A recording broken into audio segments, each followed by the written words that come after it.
The sun is rising, the air feels new. Morning calls with a golden hue. Coffee brews, the herb ignites. Fuel the spark for the day's delights. Grind it fine, let the rhythm flow. Life's a beat, let the energy grow. In the cove where the vibes align, it's your time to shine, your moment to grind. Ooh, wake up, grind up, start the day. Ooh, feel the rhythm in every way. Coffee steaming, the herb ignites. Together we rise in morning light. Together we rise in morning light.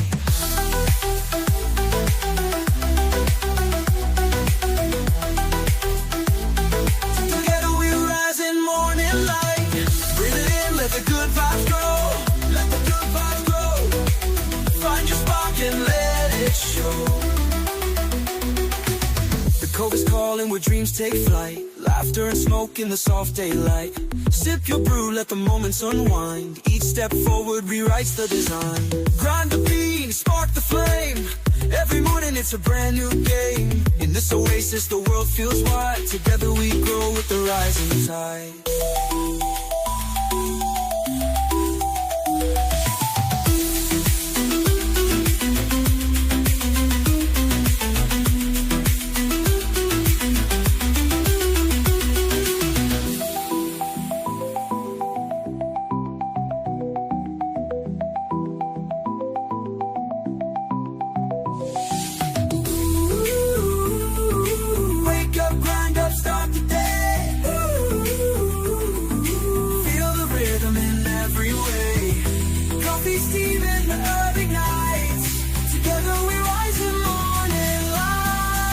Together we rise in morning light.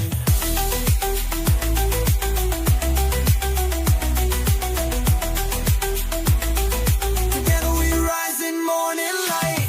Breathe it in, let the good vibes grow. Let the good vibes grow. Find your spark and let it show.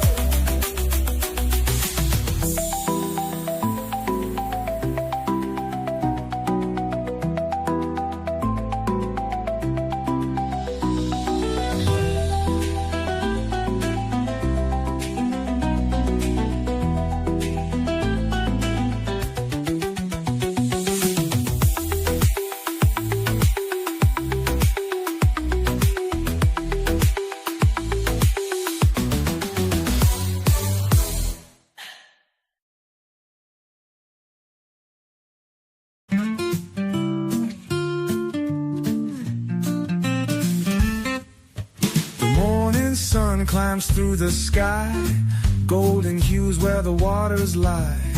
Coffee steaming, a gentle breeze. This is the calm life's meant to be. Feel the sand beneath your feet, the ocean rhythm soft and sweet. Take a breath, let the world fade slow. Start this morning, let your spirit glow. Smoke a little something with me. Feel the warmth by the endless sea. The waves roll in, the day feels fine. Start your morning, leave the grind behind.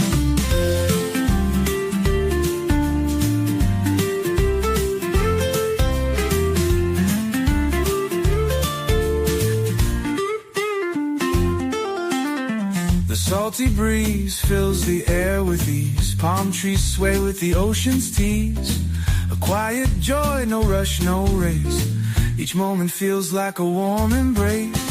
Roll it up, light it slow. Let the worries fade, let the kindness grow. The world is brighter, just wait and see. This is the morning for you and me. Smoke a little something with me. Feel the warmth by the endless sea. The waves roll in, the day feels fine. Start your morning, leave the grind behind. Smoke a little something with me. Feel the breeze by the endless sea. The waves roll in, the day feels fine. Start your morning, leave the grind behind.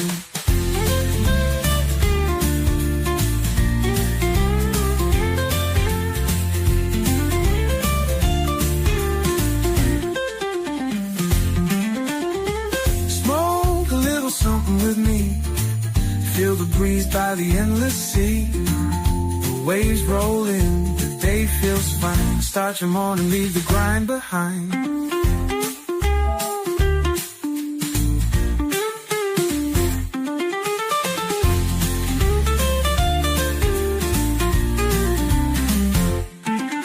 Smoke a little something with me.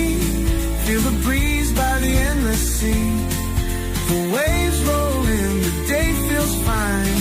Start your morning, leave the grind behind. Smoke a little something with me. Feel the breeze by the endless sea. The waves roll in, the day feels fine. Start your morning, leave the grind behind.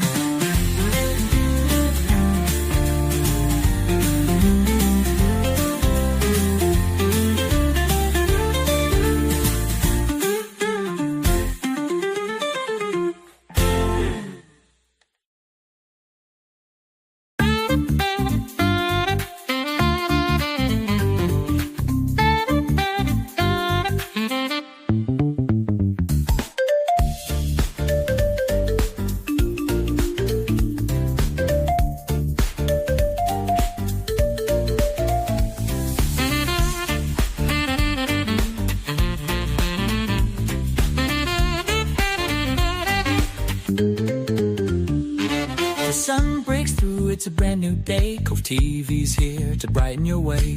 Coffee brews, the rhythm feels right. Spark your morning, let's take flight. Feel the buzz, let the energy ignite. We're your crew, bringing morning delight. So grab your cup and let it flow. Cove-TV morning, let's start the show. Coming up next is the show you know. Cove-TV morning where good vibes grow. Hit that like, don't forget to share. Wake the world, let's go anywhere.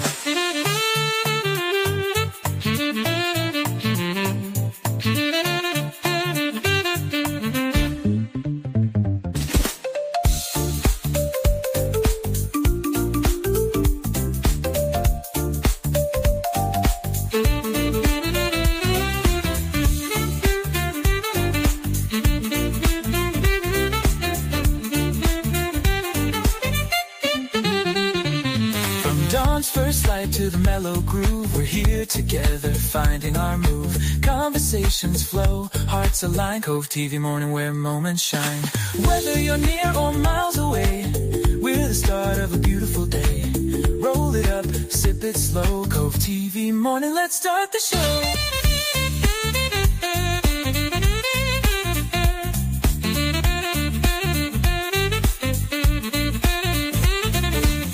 Your head, let the good vibes rain. Cove-TV's magic, ease in the strain. Every laugh, every note we play reminds us all it's a brand new day.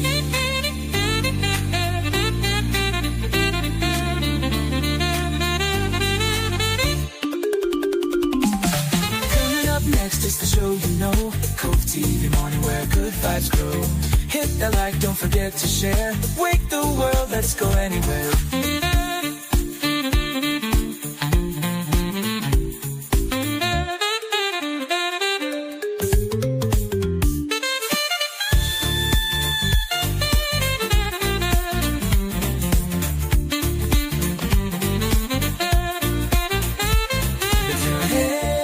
The good vibes rain. Cove-TV's magic, ease in the strain. Every laugh, every note we play reminds us all it's a brand new day.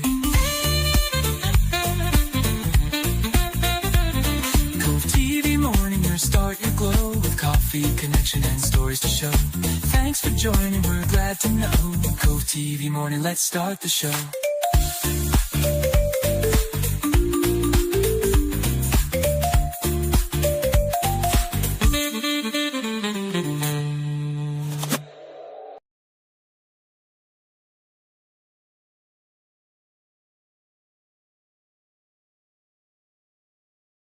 Fuck you, Facebook.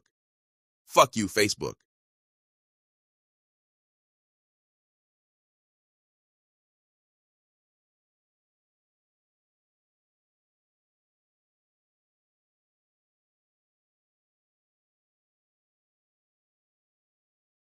Hot Pockets.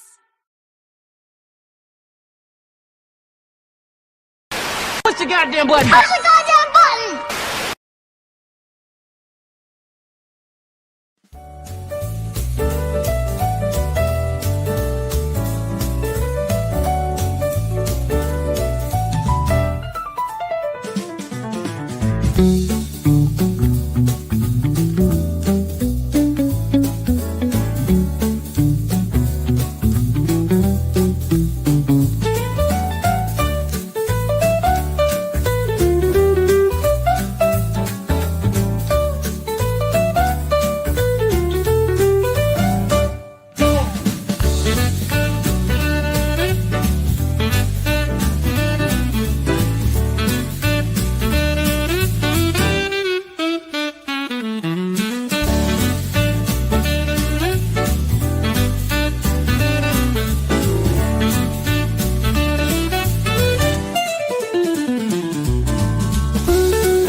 totally terrific, twisted, tantalizing, tie-dye, twisted titty, tie-dye, turpy, taco, token, tunes.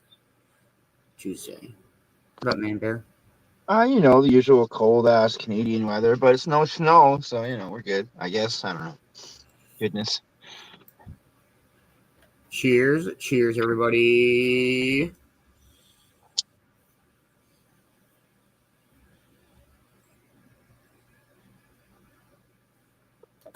Good morning, my beautiful Amber. How are you? I hope you are having an amazing Tuesday morning. Good morning, Crystal. Good morning, DJ Ash. How are you? I hope you're having a wonderful morning. Good morning, Vicki. How you doing? Good morning, Bill. How are you, man? I hope you're having a wonderful morning. Good morning, Deb Rose. How are you doing today? Good morning, Christina. How are you? I hope you're having a wonderful morning.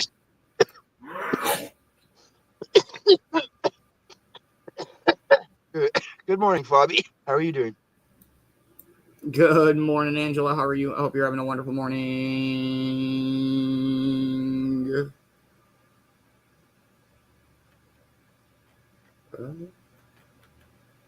How's everybody's Tuesday morning going? Oh, thank you, man.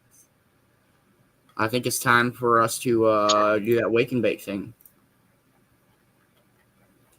Cheers, cheers, everybody.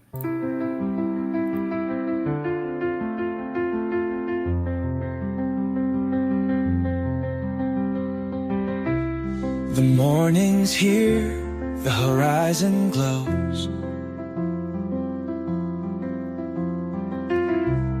With every comment, a connection grows. Coffee steam rises, a comforting sight. Your smiles, your vibes make the day feel right. The Cove awakens, together we shine. Each of you here is a blessing divine. Cannabis sparks and the laughter flows. In this sunrise moment, the magic shows. Wake up with you, it's a beautiful start. The Cove's a place that's close to my heart. Each voice, each laugh, a melody true. Sunrise sessions wouldn't shine without you. Through every dawn, we've built this bond. A family of light, stretching far and beyond. Rolling the herb, sharing the brew. Moments like this feel sacred with you. The rhythm of life, gentle and kind, echoes in hearts with peace intertwined. Together we stand as the morning breaks. A sunrise with you is all it takes.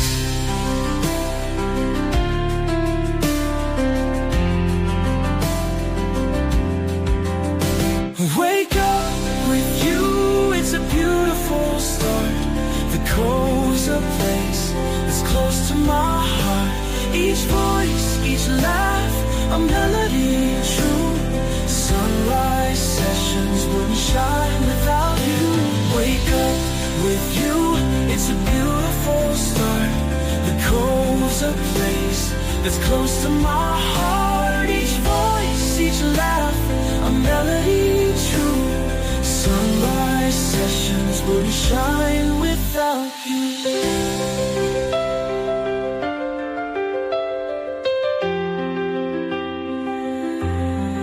Every smile you share, every story told, a treasure we hold, more precious than gold.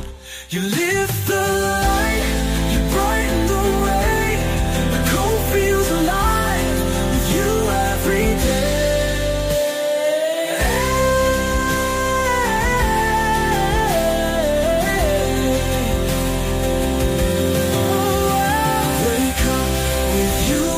It's a beautiful start. The Cove's a place that's close to my heart. Each voice, each laugh, a melody true. Sunrise sessions wouldn't shine without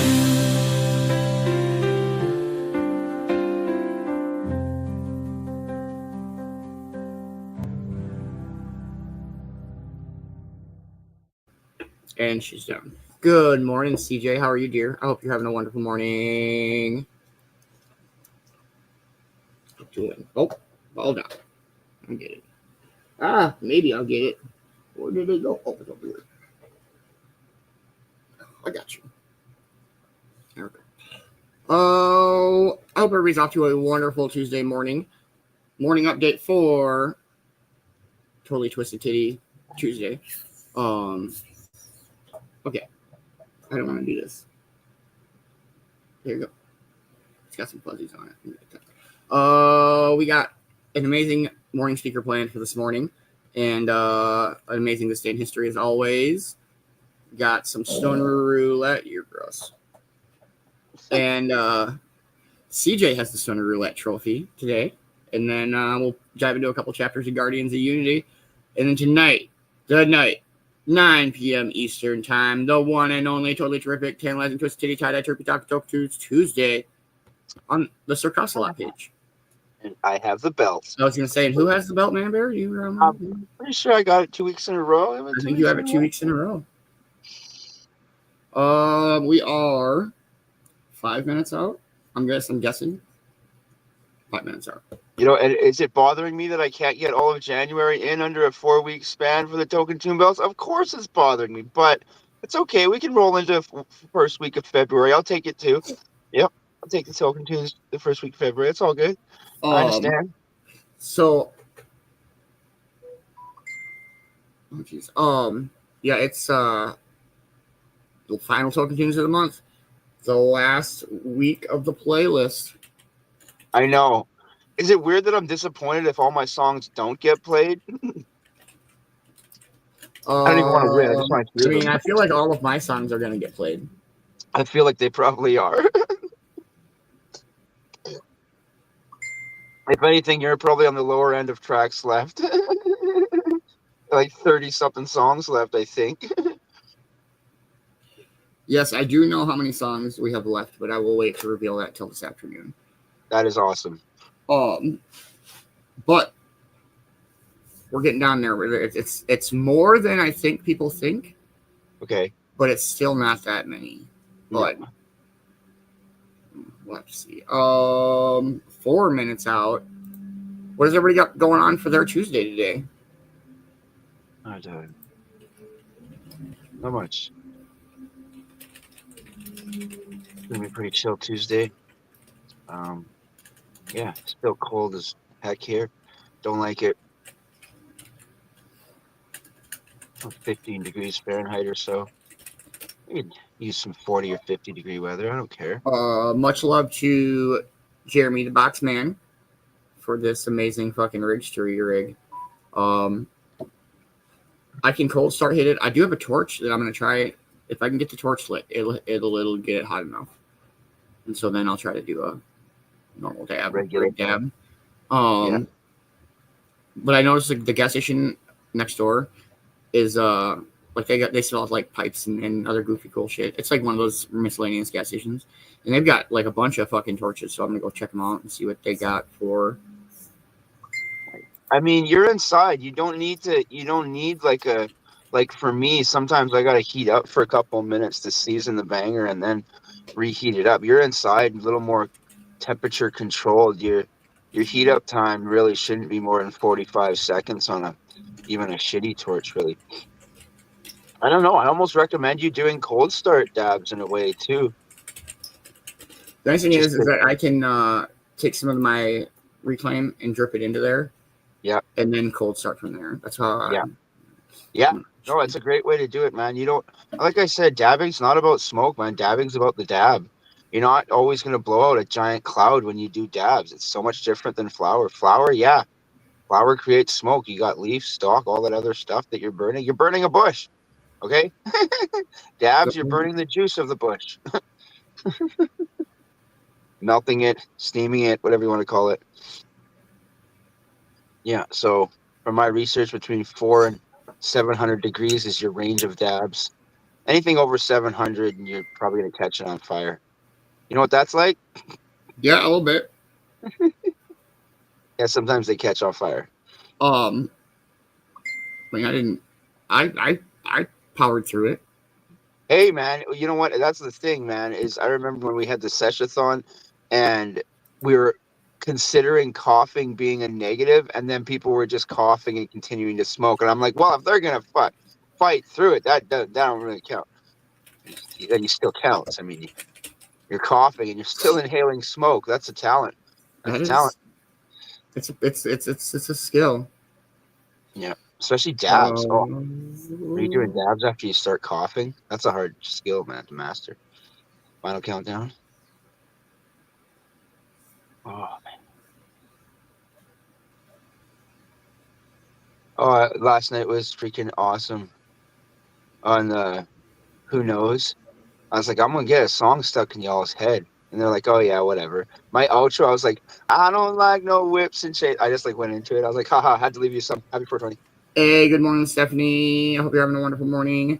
Happy 420, everybody. Cheers, cheers.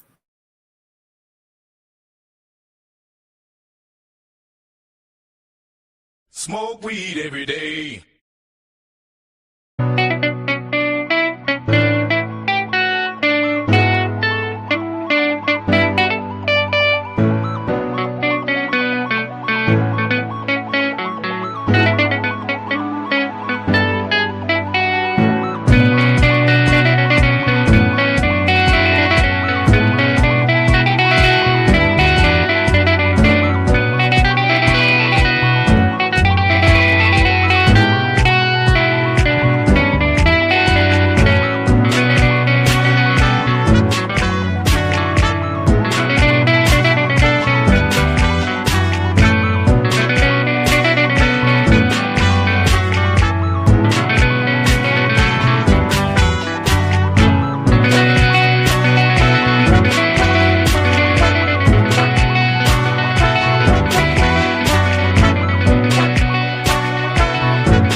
Cheers, everybody. What up, Austin? Yarg, sir.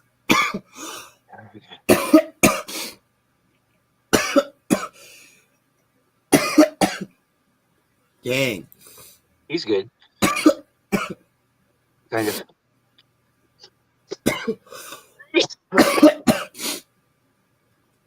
Yeah, that torch will work.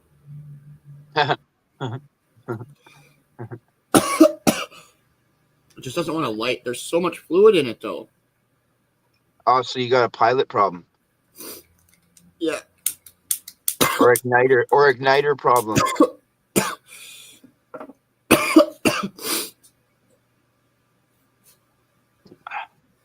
Sometimes the igniter, it sticks, right? Okay, so you got the end of your torch, right? Beans like this, right? Sometimes the igniter sticks up. Sometimes it gets bent down. A little tiny stick that's the igniter. And so the igniter is too far away from them. If you look at the igniter stick, sometimes it's bent this way. I've bent it up where the spark keeps the fuel a little cleaner. But I don't know. I've fixed torches before. You never know. I'll have to flex with it. The spark just might not be hitting the right part of the fuse. I don't know. Seemed to be working. It did work a little bit. Yeah.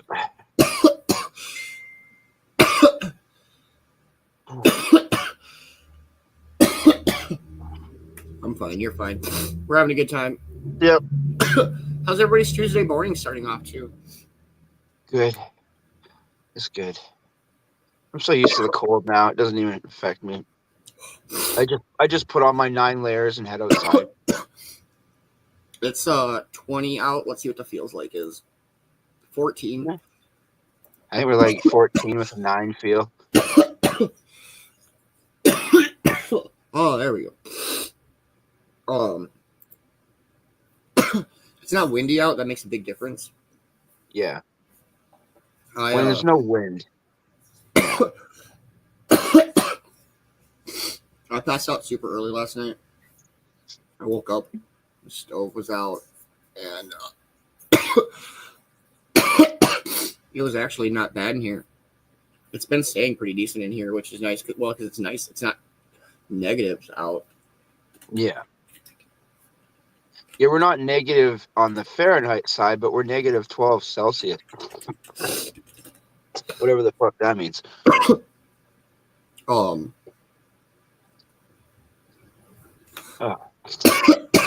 Yeah, I'm just gonna kind of work around here, finish up a couple token tunes things. Gotta make a few phone calls today for sure. Yeah, I'm gonna check over my February token tune list, see if I like it still. I usually change it last minute. Oh no, Angela, not from Domino's. That's What? yeah, that's crazy. Don't tell No, Coxie. no. That's not good. We actually have a pretty decent Domino's here. You know what I'm impressed about the Domino's here is they don't take very long to deliver your shit. I don't think we've ever waited like 20 or 30 minutes even. They're pretty close, but still. You know what's another underrated movie? 30 Minutes or Less. It's an underrated movie. It was good, man. Aziz Ansari, the dude from The Social Network. Yeah, What's his freaking name? I know Aziz on us. Aziz. He's fucking funny. He is. He's really funny. He was great in Parks and Recreation with Chris Pratt. That's where Chris Pratt got started. The Star-Lord got started in one of the funniest shows that like was so underrated. Freaking Kevin Lowe was in it or whatever, man. Freaking that was such a good freaking show. Chris Pratt, Amy Poehler, what the heck's her name from like it's gonna kill me. Aubrey Plaza or whatever the frick her name is. She's freaking awesome. Chris Pratt's girlfriend in Parks and Recreation. Ron Swanson. Just Ron Swanson. That's a fucking great show. Yeah. Oh yeah. Very underrated. I'm sorry. It was. A lot of people got their start there. I'm sorry that took off a lot of people's careers, man. A lot of those shows in that era, like Community was a great show. I didn't know that Disney had such great shows, man. I'm going back to Disney Plus and relooking. And you know what that you should do is look by actor name, not by show. I started doing that. I found so many good shows. Booyakasha, Mr. Magic. Good morning, man. Hope you're having a wonderful, wonderful morning. Man, I'm ripped. I'm Man-Bear. Nice to meet you, Ripped. I'm, I don't know, ripped beans doesn't sound good. No. Fried beans? It sounds farty. I mean, we can't say you spilled the beans.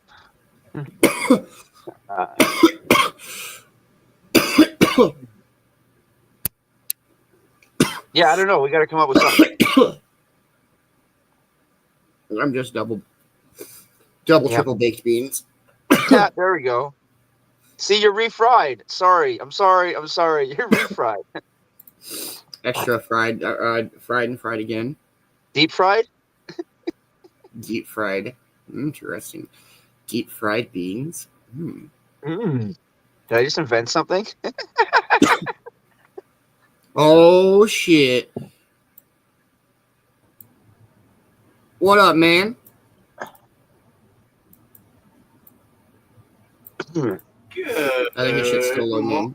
Everybody. Hey, good morning, Mr. Magic. How are you, bro? I'm trying to situate. Hope you're having a great morning, man. What are you up to this morning? I am off today, so I'm going to catch up on some TV. Very nice. I'm going to make a little trip down the way. Some stuff for the ship, you know. What y'all going on today? What you all got going on today? I missed a word in there.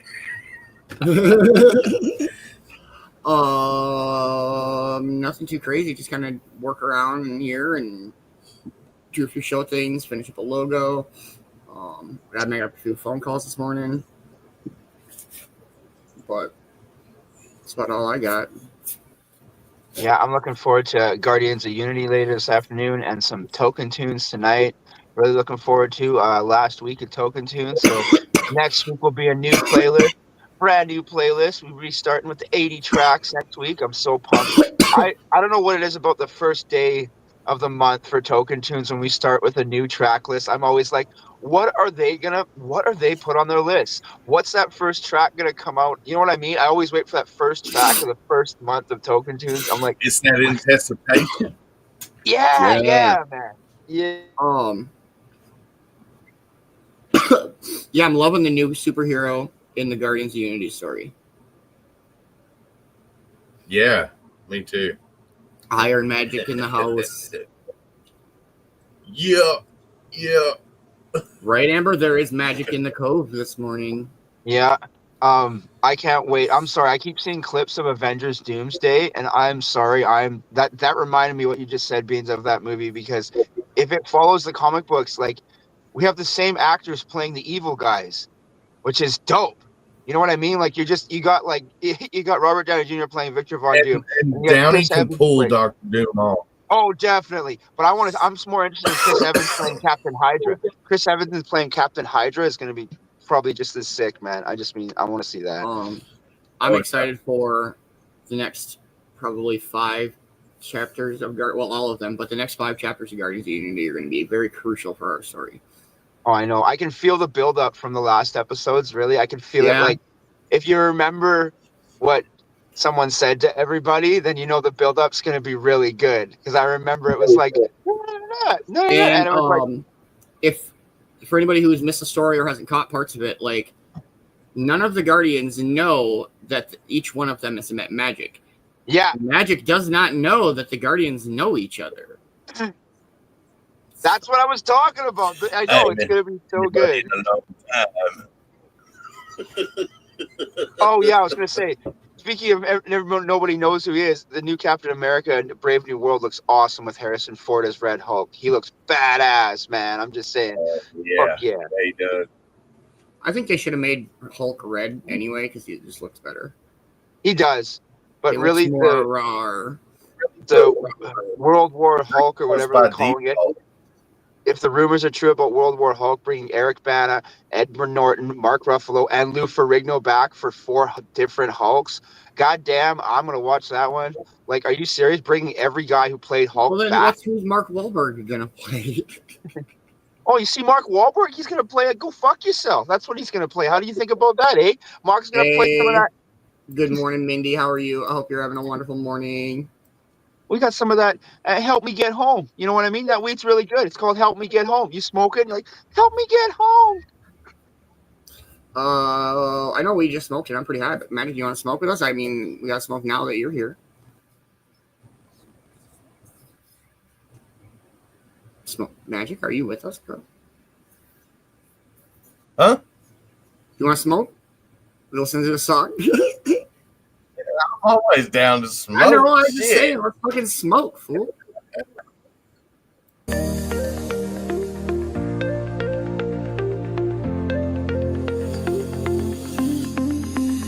sun creeps up, painting skies in gold. The cove awakens, a story to be told. Feel the sand in beneath, so soft, so warm. A tranquil escape where peace is born. Music flows like the morning tide, a rhythm of life we can't hide. Roll it up, let the good vibe show, a spark of bliss in the soft dawn glow. We're dancing in the dawn where the world feels alive. With every step the music lets us thrive. The touch of the sand, the rhythm so free. Moments like this are all we need. Inhale the calm, let it fill your soul. Exhale the world, let the good vibes roll.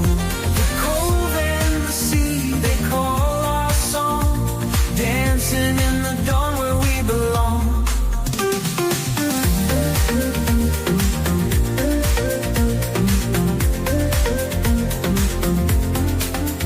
Morning light reflects on the water's face. At the cove we found our sacred space. Roll the green, let the clouds drift high.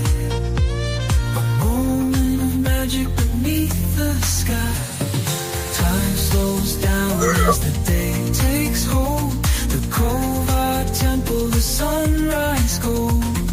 Feel the rhythm, let the music play. A celebration of life in every way. We're dancing in the dawn where the world feels alive. With every step, the music lets us thrive. The touch of the sand, the rhythm so free. Moments like this are all we need. Inhale the calm, let it fill your soul. Exhale the world, let the good vibes roll. The cove and the sea, they call our song. Dancing in the dawn where we belong. We're dancing in the dawn where the world feels alive. With every step, the music lets us thrive. The touch of the sand, the rhythm so free. Moments like this are all we need. Inhale the calm, let it fill your soul. Exhale the world, let the good vibes roll. The cold and the sea, they call our song. Dancing in the dawn where we belong.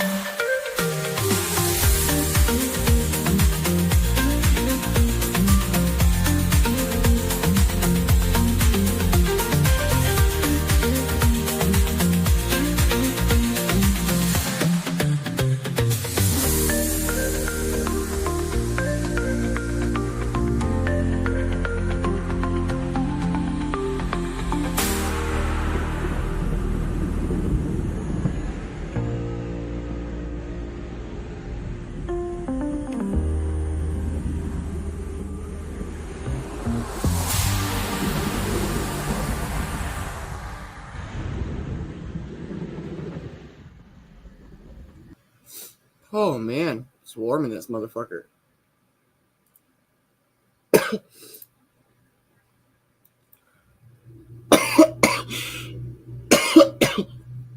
We might have lost Magic.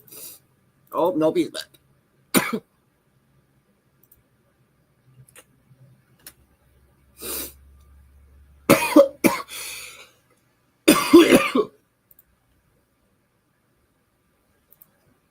All right. This. I have no clue what's going on with this thing. I might have to back out and come back in. All right.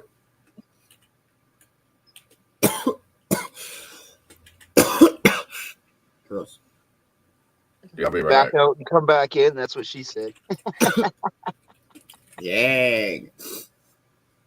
Oh, she didn't.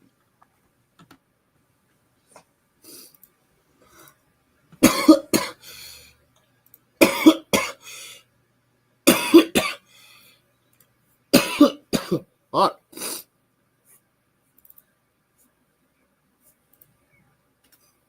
All right, here we go, everybody. This day in history, January 28th. Hi, all. Welcome to today's episode. You may have heard me say before that I like to think of history as elegant gossip. That being the case, I have some to tell you about today. So grab your cuppa, sit back, and let's go.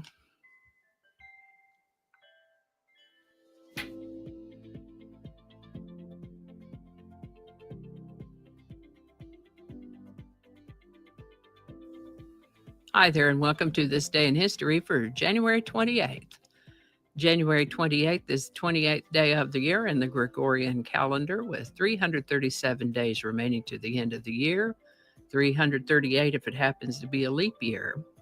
Today's word is muscitation.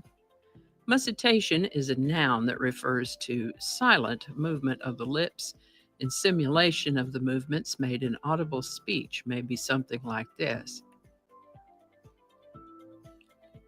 Muscitation can also mean muttering, mumbling, or murmuring, often faint and indistinct, typically made by someone speaking quietly to themselves or in a subdued tone. Basically, muscitation is movement of the lips without the production of articulate speech. Some example sentences could include, "Grandfather's muscitation was barely audible and Janelle leaned in closely to try to catch what he was saying."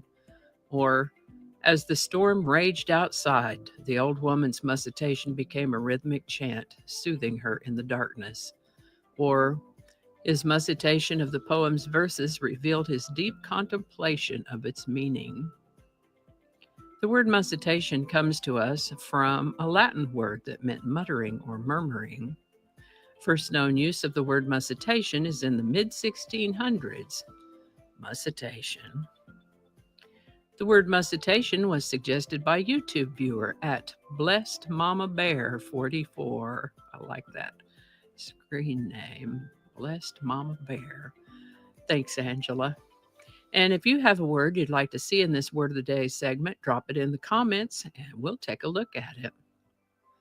And with that, British General John Burgoyne submitted a plan on January 28, 1777, to the British government to isolate New England from the rest of the colonies.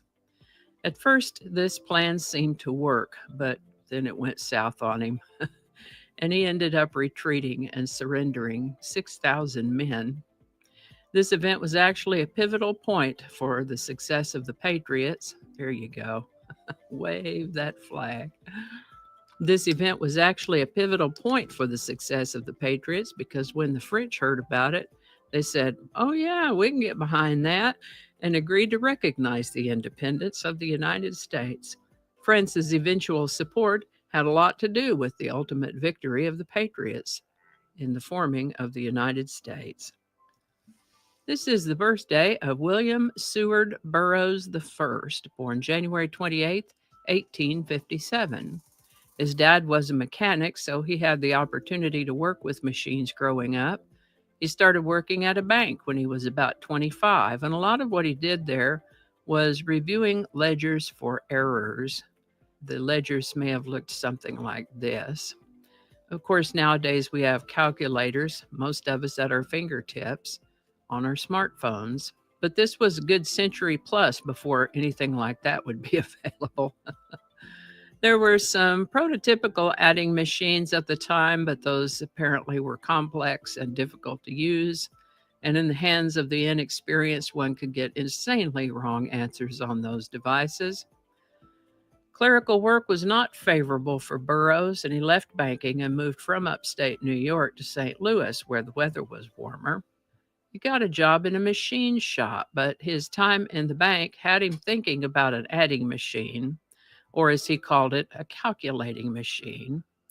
He worked up a design and filed for his first patent in 1885, formed a company in 1886. Mr. Burroughs passed in 1898 at the age of 41, and after his death, his business partner renamed the company the Burroughs Adding Machine Company. In 1953, Burroughs became the Burroughs Corporation and expanded to other types of business equipment such as typewriters, printers, and computers. Mr. Burroughs had formed his original adding machine company in 1886. 100 years later, in 1986, Burroughs merged with Sperry Univac to form Unisys. About that. On January 28, 1958, the Lego Company patented the design of its Lego bricks, still compatible with bricks produced today. Imagine a moment in music history when the world's most celebrated artists unite for a cause greater than themselves. Following the American Music Awards ceremony on January 28, 1985, 45 music stars met up for a marathon recording session to sing a song called We Are the World. Written by Michael Jackson and Lionel Richie and produced by Quincy Jones, this work rose from just a melody to a movement. We Are the World emerged as a beacon of hope, a charity crafted with the motive of alleviating the devastating famine in Ethiopia. Icons like Bruce Springsteen, Cyndi Lauper, Paul Simon, Stevie Wonder, Tina Turner gathered to lend their voices, any one of them an amazing voice. Together, their collective effort transcended the recording studio, creating a harmonious plea for unity and compassion. Released on March 7, 1985, We Are the World soared to the top of the charts globally, becoming the fastest-selling U.S. pop single in history. And its impact was measured not just in records sold, but in lives touched. The song raised over $80 million for humanitarian aid in Africa and the United States and showcased, once again, the profound power of music to inspire change. Its legacy endures, reminding us that when we come together with purpose and heart, we can make a difference. Another goosebumper. We Are the World. Link in the description. Well, there you go. Now, if you're wondering why I didn't talk about the Space Shuttle Challenger disaster today, I have talked about it before. And so for today, I made a hashtag shorts video about it. You can find that in the channel playlist called How About That, and also in my hashtag shorts playlist. Links to those playlists will be in the description, along with the link to today's song. Go in peace, my friends, and until next time, stay curious, be kind, and keep exploring. See you then. And I think that's going to do it for us today. Thank you so much for watching. Consider subscribing if you haven't already. Feel free to share this video with a link in your email, messaging, or social media. If you enjoy this series, you can check out the playlist that contains these videos. I'll put a link to that in the description. That playlist lives on YouTube, so for other platforms, I'll include a link to my blog page. It's called No Really. You can also find me on Rumble, BitChute, and Odyssey. All those links in that description. Alrighty, that's all I can think of right now. Thanks again, and I'll see you next time. Yes, please make sure you are following This Day in History by Vicki Bowers on Facebook, her YouTube, her Rumble, her BitChute, her Odyssey. Make sure you're checking out her blog. And we super appreciate it every morning. Hope you're having a wonderful day wherever you are, Vicki B. Right? I love the fucking day. It's so, like, there's just so much crazy information. Like, I did not know that Legos was founded today. Yeah. And then here is the song of the day. Oh, that's not the song of the day.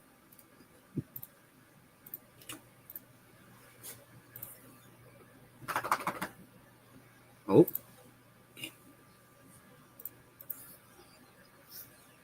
I didn't see nothing.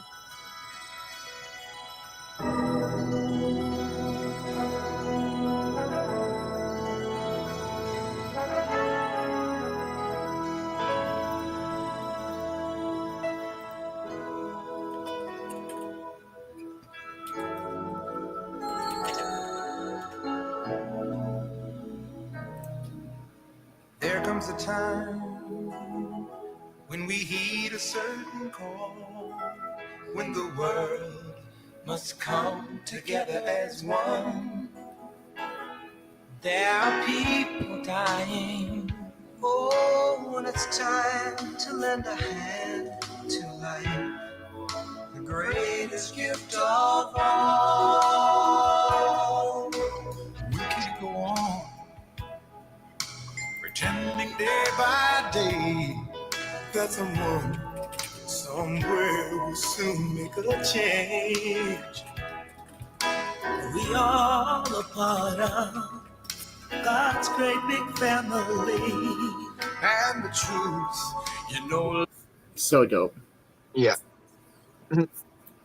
Oh god, my brain's so fucked up. All I could think of was the mock they did in The Simpsons of that.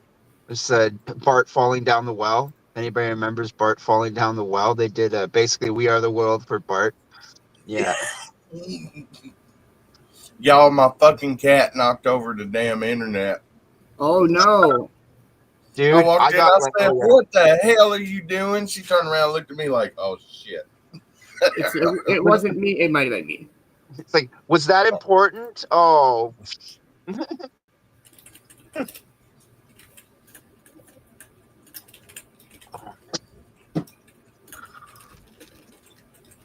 'Ate too many damn cookies yesterday. Yeah, It's what's not your very cookie many. count? That's the new Man-Bear cookie count in the morning. Dude, you seen that freaking casserole dish yesterday full of cookies. Oh, maybe that was a freaking Cove-TV I showed. There was at least 100. Fuck you and your cookies. Yeah, there was 120. There's probably 20 left. Right, but how long how That is bullshit. What's your cookie count? Oh, mine? Oh, dude, like 50 or 60 probably since they were made. I probably ate half of them. Dang. I bet your They're family small. loved it. They're like 2-3 bite cookies. They're not those big ass cookies. They're little guys. Hey, little cookies matter. Yeah, they're like the minions of chocolate chip cookies. They're the minions of chocolate chip cookies. Oh, I bet it was. Even just the music video was ridiculous. Yeah. I bet that was awesome to see, like, in real time, like Ma was saying. However many freaking artists doing it. Yeah, I remember when that came out. That was like, I'm pretty sure that went to number 1. Sorry. Hey, it's a dog. Bro, I'm sorry, it's a dog, bro. My ADHD, I'm usually pretty contained with it, but if I see a dog, done. Over. The one day he saw some crab down by the shoreline. They were or a turtle or something, and he was absolutely obsessed. What the fuck's by the shoreline? Oh no, there's birds going after it. Bro, I don't want the birds to get the turtles. Yeah, that was good. Yeah, I don't know, it's not squirrel for me. It's puppy or kitty. It's a kitty. It's a fucking puppy. I want to see. Let me pet that dog. Can I pet that dog? Yeah, man, dude. There was this plastic bag blowing in the wind, and it was so beautiful. It's just a piece of trash. You know how complicated the circulatory system is? The skippy pat from the cat. Bro, cats are crazy. They don't fuck around. They will tolerate, there's no, middle ground. Like, cats will tolerate bullshit until they don't, and then they'll just be like, done. Hey, good morning, Yvonne. How are you? I hope you're having a wonderful morning. Yeah, every time I walk past Ultra, man, she throws back on her back, and she's like, I'm like, whoa, dude, I'm trying to walk here. Oh my goodness, there's one. Okay, actually, since we're talking about cats and we've got a little bit extra time and we have a guest host in the building. In the building. In the building. If you are not following Mad Productions, please do. He is less than 50 away from 1K. Yeah, I think it's like last time I looked, it was 962 or something like that. I think it was like 962, 964. It was 964. Yeah. Oh. Yes, sir. Yes, sir. All right, here we go. This is a video that talks about in defense. This is a great video that talks about cats.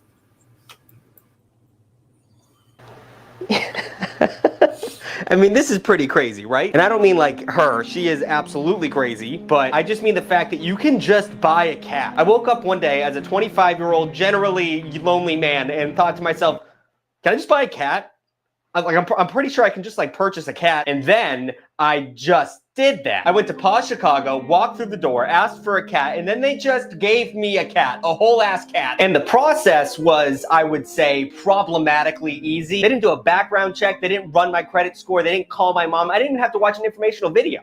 You have to watch an informational video when you're playing laser tag, but when you're signing up for an 18-year commitment with a living thing, have fun. Don't bring it back. We don't want it. I've never owned a cat before, a first-time cat owner. And to be frank, I used to hate cats. I used to be one of those all-the-way dog, anti-cat people who just thought cats were inconsiderate dickbags with no souls. And that's kind of what they are. But I mean, they're also other things. They're also, I mean, a lot of what they are is that. So listen, my goal in this video is to take a staunch dog person and just make them give cats a try. Just give them a little try. Take it from me, an ex-anti-cat hater and someone who is now a proud cat dad, and I have to fight the urge to send pictures of her doing nothing to people on Snapchat who don't care, because that's what owning a cat is like. I'm becoming everything I absolutely hate. So before I try and convince you that a thing with knives on his hands is worth keeping inside of your home, let's go through the history of the domesticated cat and find out exactly how they went from being assholes outside to assholes inside.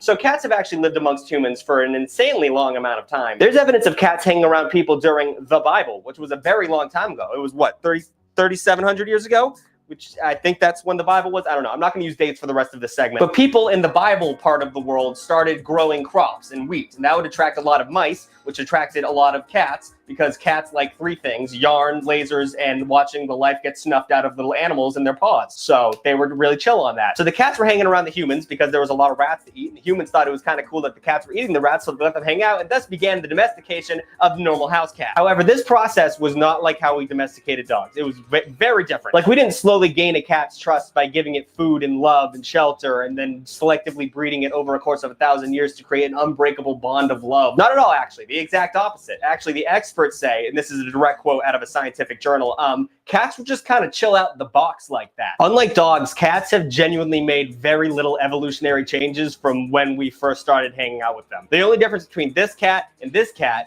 is this cat thinks humans are kind of neat. That's really the only main difference. The common house cat is just slightly genetically more predisposed to being around humans, which is the most cat shit I've ever heard in my life. So the Bible people were rocking with cats, which got the Egyptians into cats. And as we all know, the Egyptians were actually super into cats. They didn't worship cats, though. That's a common misconception. It just happened that the cats shared a lot of traits that their gods had. So they were like, we're going to keep these things. They're like the mascots. We're going to keep these things around. So they didn't worship them. They actually killed a lot of them. They killed a lot of cats for sacrifices to the gods. But, you know, they gave them a lot of chin scratches and treats. So it was good while it lasted. So while the Egyptians were chilling with cats, their good buddies, the Romans, saw this going down. And they were like, I want some of that cat pie. So they took them on their ships because it would kill all the rats on the ships, which would save them from disease. And also their food wouldn't get touched. And also you could pet a little thing while you were sailing. And that's pretty sick. And it just so happened at that time, the Romans were doing a little thing called building a huge ass empire. So they brought those little cats with them everywhere they went. And that's how, you know, the cat was spread across the world. So yeah, that's how a cat came to be a cat. It's still pretty much the exact same killer it was a long time ago, but it just decides to hang around. And I find that admirable. We didn't have to find its regal ancestor and slowly morph it over thousands of years to be a little anxiety-ridden, shaking shit stain. We got the real deal. This is the real article, and I'm happy about that. I mean, they also sometimes kill a thing and then put it on the kitchen floor for you to admire, but all things considered, that's pretty tame.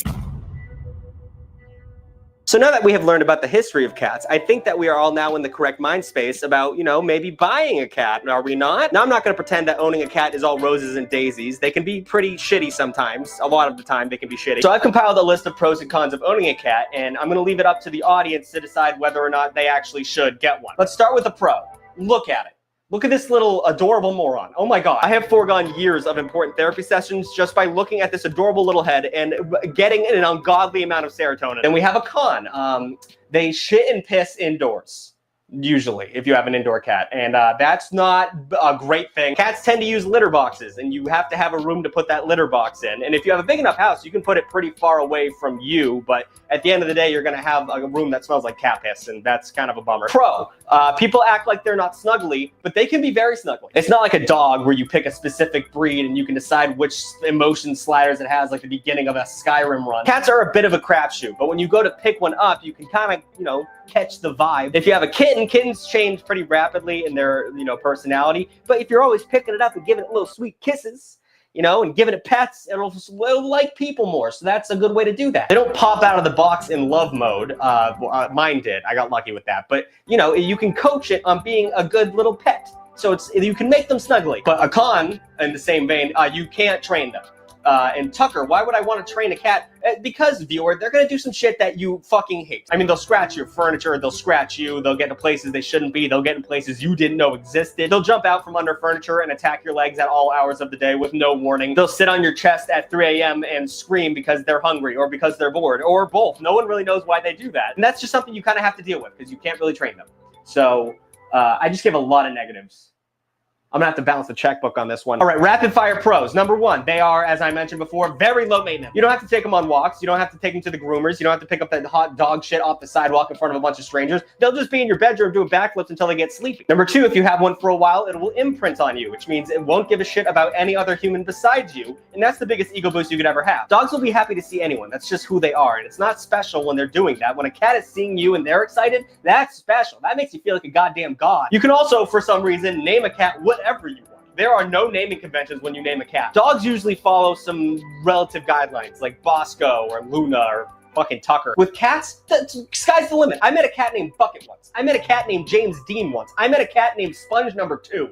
I don't even know what happened to Sponge number 1. Oh, and also, cats don't bark. They never bark. You don't understand how shitty barking is until you get away from barking. Someone's at the door and all of a sudden there is a fireworks show worth of sound going off in your living room because a dog is too stupid to understand that it's dad again. It's gonna be dad. You know it's dad. And finally, the biggest pro of having a cat is you gotta get a cat to know. And I know that's annoying. It's just really hard to explain the joy of having a cat unless you have a cat. And I know that sounds like I'm trying to get you into a cult, and I kind of am, but you got to just trust me. I don't know if I made any progress in that segment. I think I might be actually still in the negative. But moving on. So I don't think I did a good job in that last segment. So I have to do plan B. I have quickly Googled some famous cats. And I'm going to show you them, and you're going to be like, wow, cats are actually pretty dope. We all know famous dogs. This one. Or perhaps this one, but we don't know enough about famous cats, so I think I should point that out. Number one, we have Stubbs. Stubbs was the mayor of an Alaskan town from 1997 to 2017. That is a business-ass cat. He would just walk around town. Everyone loved him. They would give him free food. Sometimes people would serve him catnip-laced margaritas, and he would drink that. I don't know. People in Alaska are weird, but that's special. That's something special that people have with that cat. Sadly, Stubbs is dead now. Rip a homie. Then we have Tommy the cat, who it was so dope that he called 911 when his owner, what happened? They fell down. They fell out of the wheelchair. I don't think a dog has ever called 911 for their owner. I don't think that's happened once. Maybe it has. Maybe there's some things, I'm sure it actually has. They've been trained to do a lot of shit. But a cat did it too, so that's special. Then we have Alexis, who is apparently the smartest cat in the world according to Guinness Book of World Records. She knows exactly 26 tricks, which is the most a cat has ever learned. And I know that dogs can know a lot more tricks than that. Fuck, dude. That's not a good one. I mean, there's not a lot of other cats that are famous. I mean, there's this, everyone knows this one. But I think that one's dead too. All right, guys, so this video is not going well, and at this point, I feel like the jig is up. I mean, there's a lot of stuff I've even been neglecting to say about cats, and even then, it hasn't been looking good. I mean, I haven't even brought up the fact about how house cats have made 63 species of birds go extinct. I haven't touched on that, but I might as well now. I haven't even talked about toxoplasm, which is whenever you breathe in cat poop particles, and it affects your nervous system to the point where people who own cats and motorcycles are more likely to get into car accidents because they have high risk-taking behaviors, which is crazy to think about. I haven't talked about how cats are 5 times less loyal than dogs, scientifically. They don't really give a shit that much. I haven't even discussed how cats can create infertility in women.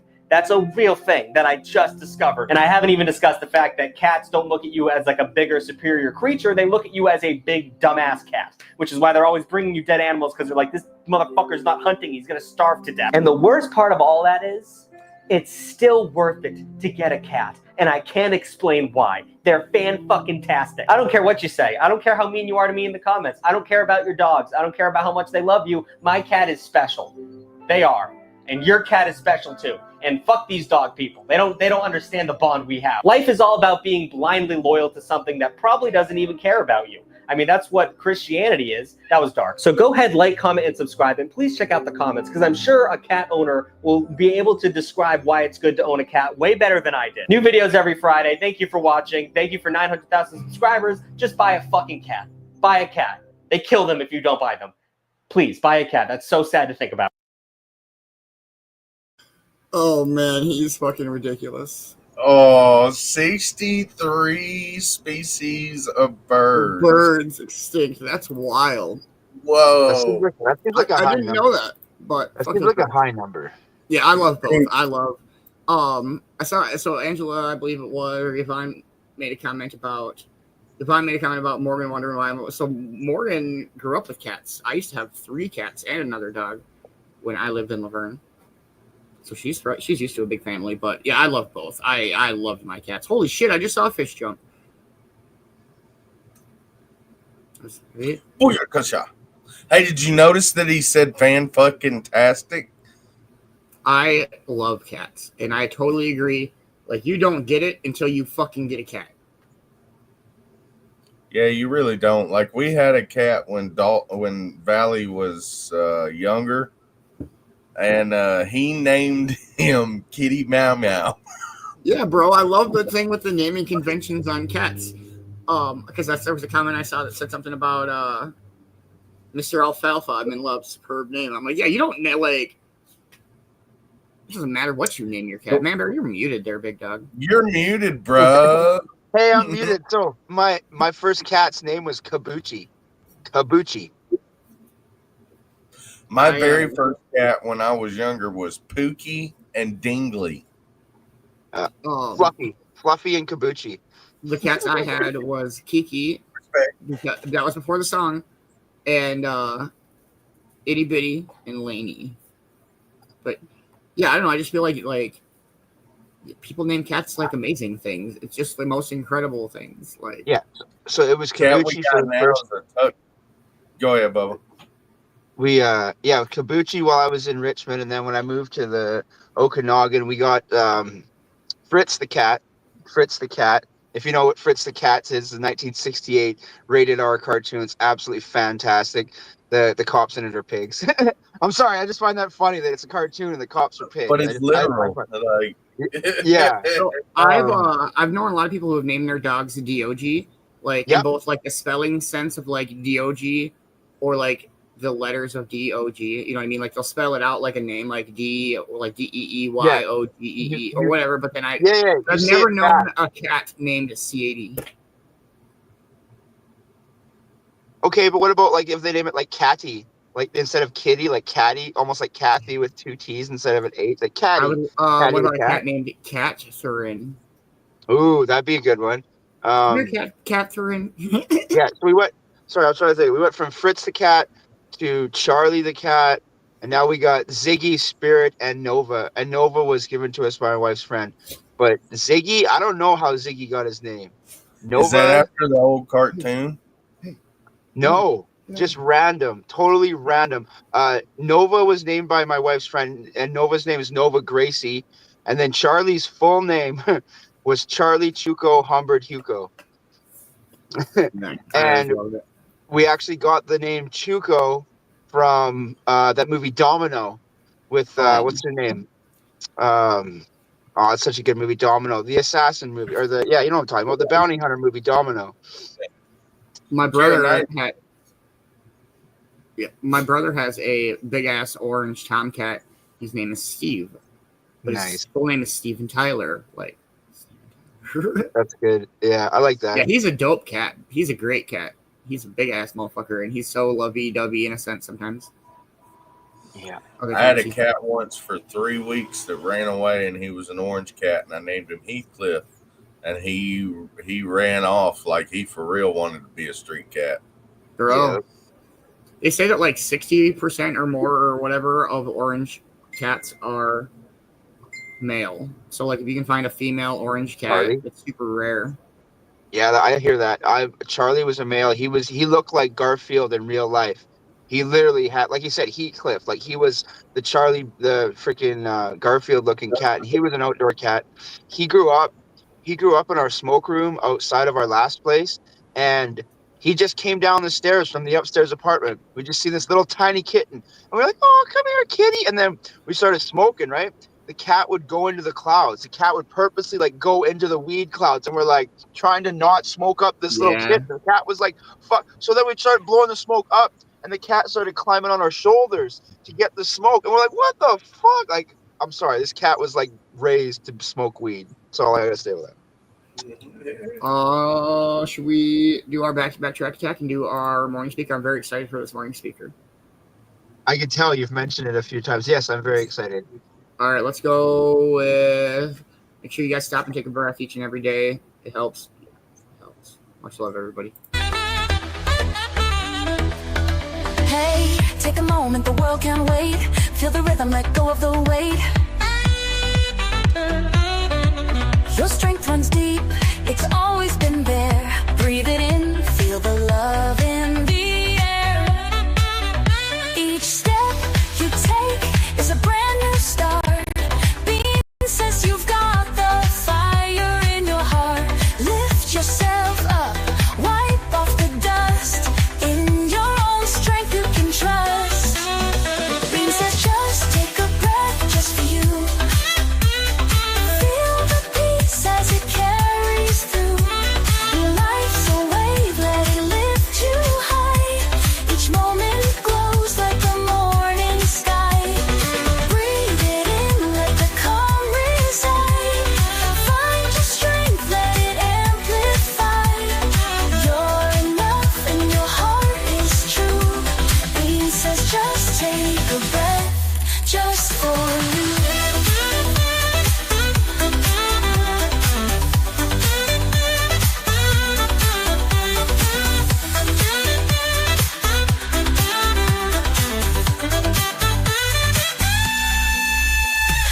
The sun is rising, your soul ignites. Feel the energy reach new heights.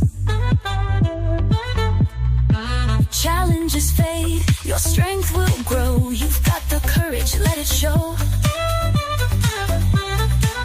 Beanz says stand tall, let the world see the beauty and strength that's in you and me. Every breath's a step toward the light. You're the spark that shines so bright.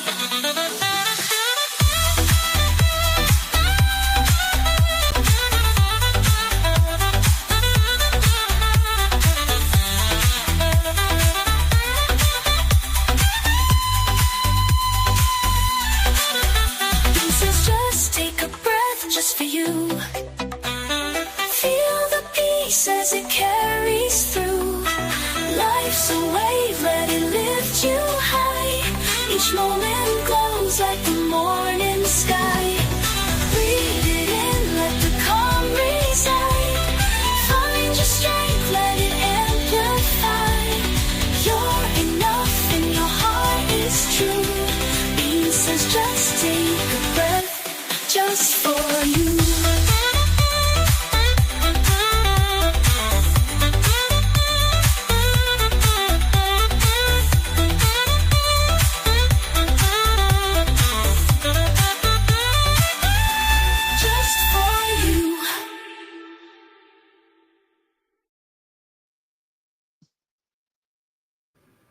No Stab Mafia. Oh, wrong song. Do something nice for a stranger. Hey, that's great.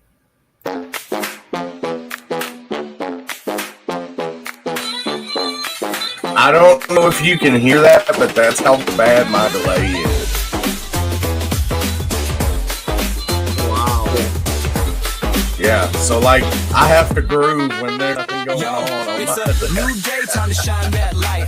Do something good, make the world feel right. From the Rockies to the lakes, under sky so blue. Man-Bear's got the love, and it's all for you. Help a stranger, flash a smile their way. A little kindness can make their day. In this big old world, be the best you can. Man-Bear's got the plan, lend a hand, my man. Be yourself, ain't no one like you. You're rare, you're bold, and you're shining through. Spread that love, make someone's day. Man-Bear's wisdom shows the way. From snowy peaks to skies so clear. Kind words and vibes we all should hear. Stay cool, stay kind, let the good vibes grow. Be the change in the world that we all want to know. Hey!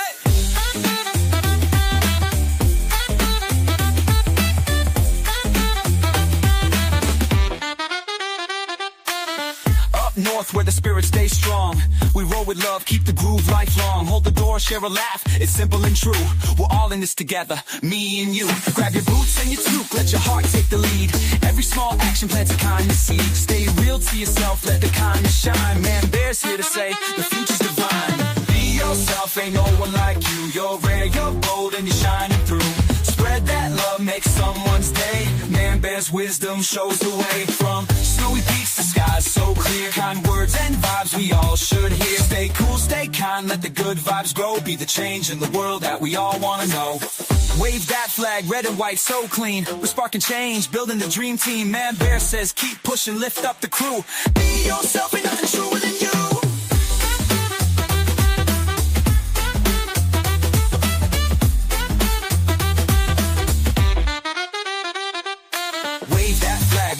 So clean, we're sparking change, building the dream team. Man-Bear says keep pushing, lift up the crew. Be yourself, ain't nothing truer than you. Be yourself, ain't nothing truer than you. Take a breath, let this message guide. Man-Bear's words like a beacon inside. Do your thing, let your true self shine. One act of love at a time divine.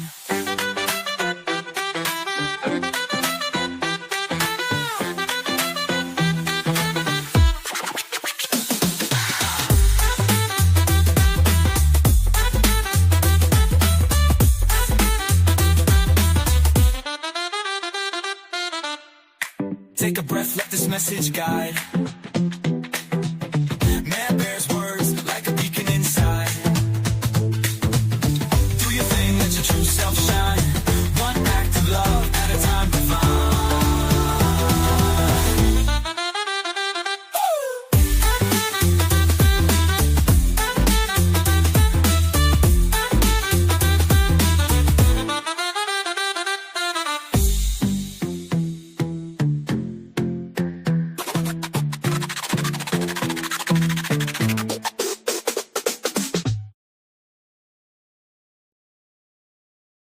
Yeah, boy.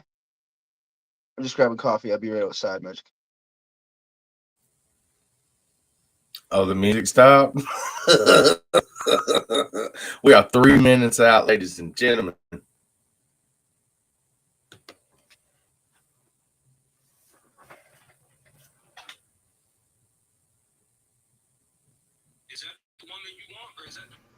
Hey, what up, everybody? 3 minutes out. 2 minutes out. Oh, yeah. All right. Sorry, I didn't want to push another button and something go crazy. You're good. All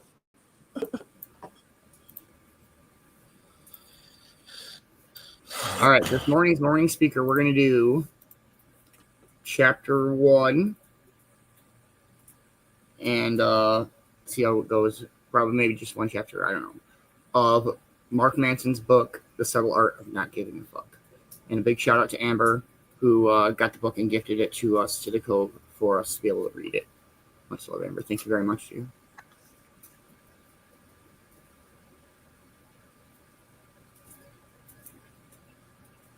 All right, here we go.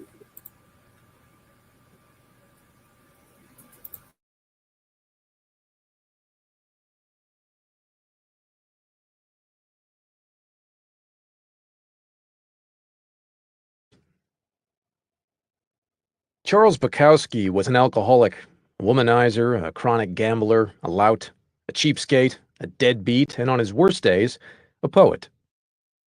He's probably the last person on earth you would ever look to for life advice or expect to see in any sort of self-help book, which is why he's the perfect place to start. Bukowski wanted to be a writer, but for decades his work was rejected by almost every magazine, newspaper, journal, agent, and publisher he submitted to. His work was horrible, they said, crude, disgusting, depraved. And as the stacks of rejection slips piled up, the weight of his failures pushed him deep into an alcohol-fueled depression that would follow him for most of his life. Bukowski had a day job as a letter filer at a post office. He got paid shit money and spent most of it on booze. He gambled away the rest at the racetrack. At night, he would drink alone and sometimes hammer out poetry on his beat-up old typewriter. Often, he'd wake up on the floor, having passed out the night before. 30 years went by like this, most of it a meaningless blur of alcohol, drugs, gambling, and prostitutes.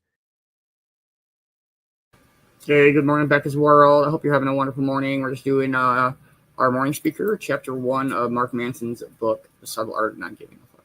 Cheers, cheers, everybody. Happy 420. Then, when Bukowski was 50, after a lifetime of failure and self-loathing, an editor at a small independent publishing house took a strange interest in him. The editor couldn't offer Bukowski much money or much promise of sales, but he had a weird affection for the drunk loser, so he decided to take a chance on him. It was the first real shot Bukowski had ever gotten, and he realized, probably the only one he would ever get.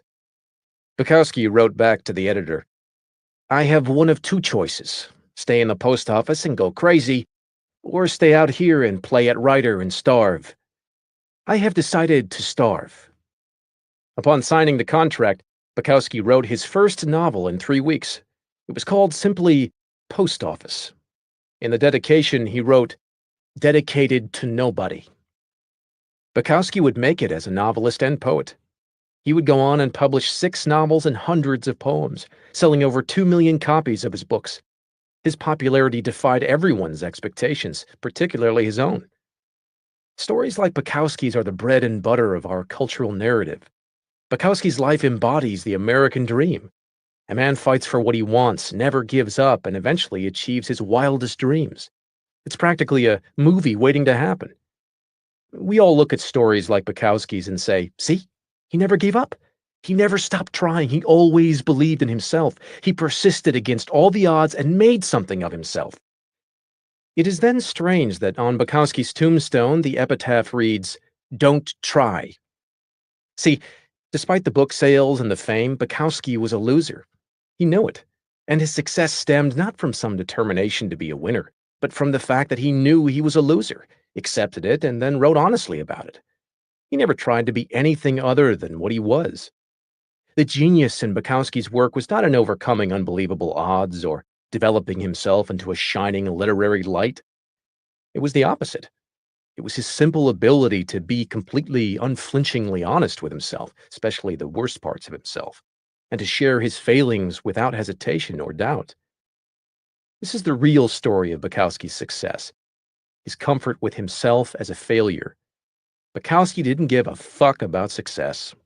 Even after his fame, he still showed up to poetry readings, hammered and verbally abused people in his audience.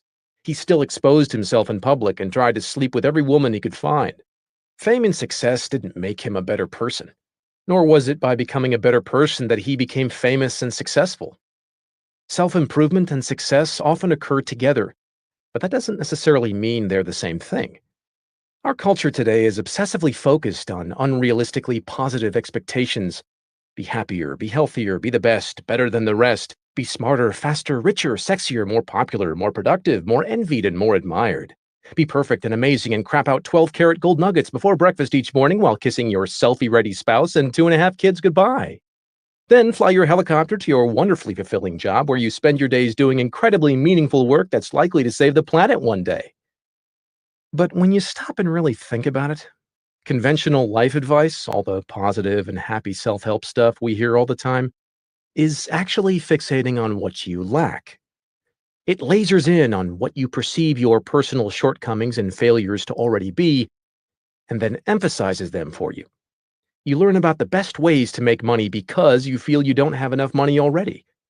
You stand in front of the mirror and repeat affirmations saying that you're beautiful because you feel as though you're not beautiful already. You follow dating and relationship advice because you feel that you're unlovable already.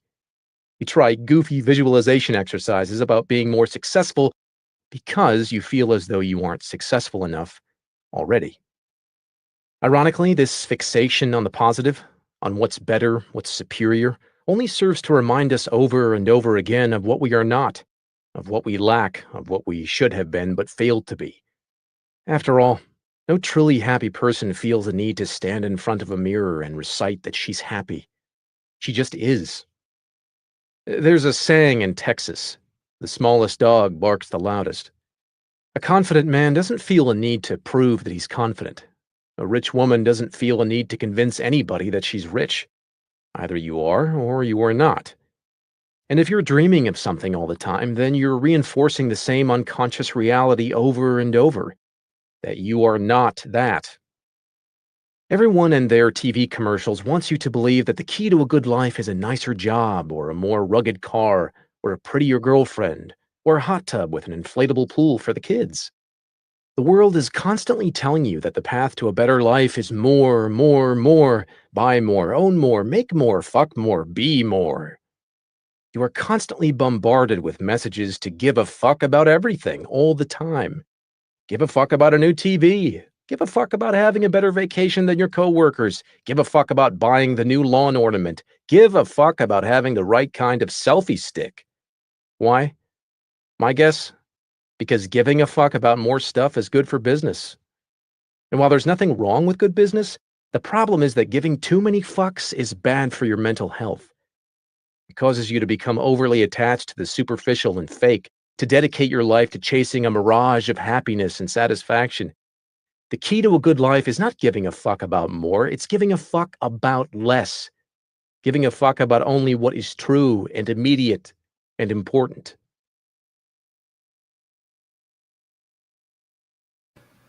Dope. That was a really good chapter. That was dope. Yeah, I love it. I mean, I feel like you only have so many, and like for real, you only have so many fucks to give, and don't waste them on unimportant shit. You know what I mean? Like, Yeah. 100. Like, you gotta, and it sounds funny for some people. What do you mean? You know, give less fuck. Does that make you heartless? Does that make you less of an empath or whatever? You don't know. Of course not. It's just managing the fucks that you give. If it's detrimental to your life, your family, your friends, then you shouldn't be giving a fuck. You shouldn't be doing that. If it's something that's not good for you, not good for your family, not good for your business, yeah, that's when you get rid of that. You don't give a fuck by getting it the fuck out of your thoughts, your life, everything. And it's a hard thing. When we quit doing certain things, we lost a lot of friends. We quit smoking weed for 3 months. Good morning, Benjamin. How are you, man? I hope you're having a wonderful morning. We quit smoking weed for like 3 months, and all of our pothead friends never really came around. And I was like, so y'all just came around because we smoked weed? I was like, that's kind of, effed up, right? The people who are our true friends still came around even though we weren't smoking, and we probably lost 10 friends or something just because we quit smoking weed. And I was like, well, they weren't our friends.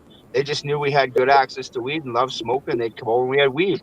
So those weren't really friends, and you thought they were because, fuck, they're there every day. Oh, hey, buddy, what's up? Yeah, oh, man, that's so good. Oh, thanks, man, right? Then you start, stop providing them with something, that they didn't have to do much to get. All of a sudden, they ghost you. Just gone. And so that it makes sense. Let's do another chapter. We have time to do one more chapter. All right, let's go. Okay. All right, chapter 2. Feedback loop from hell.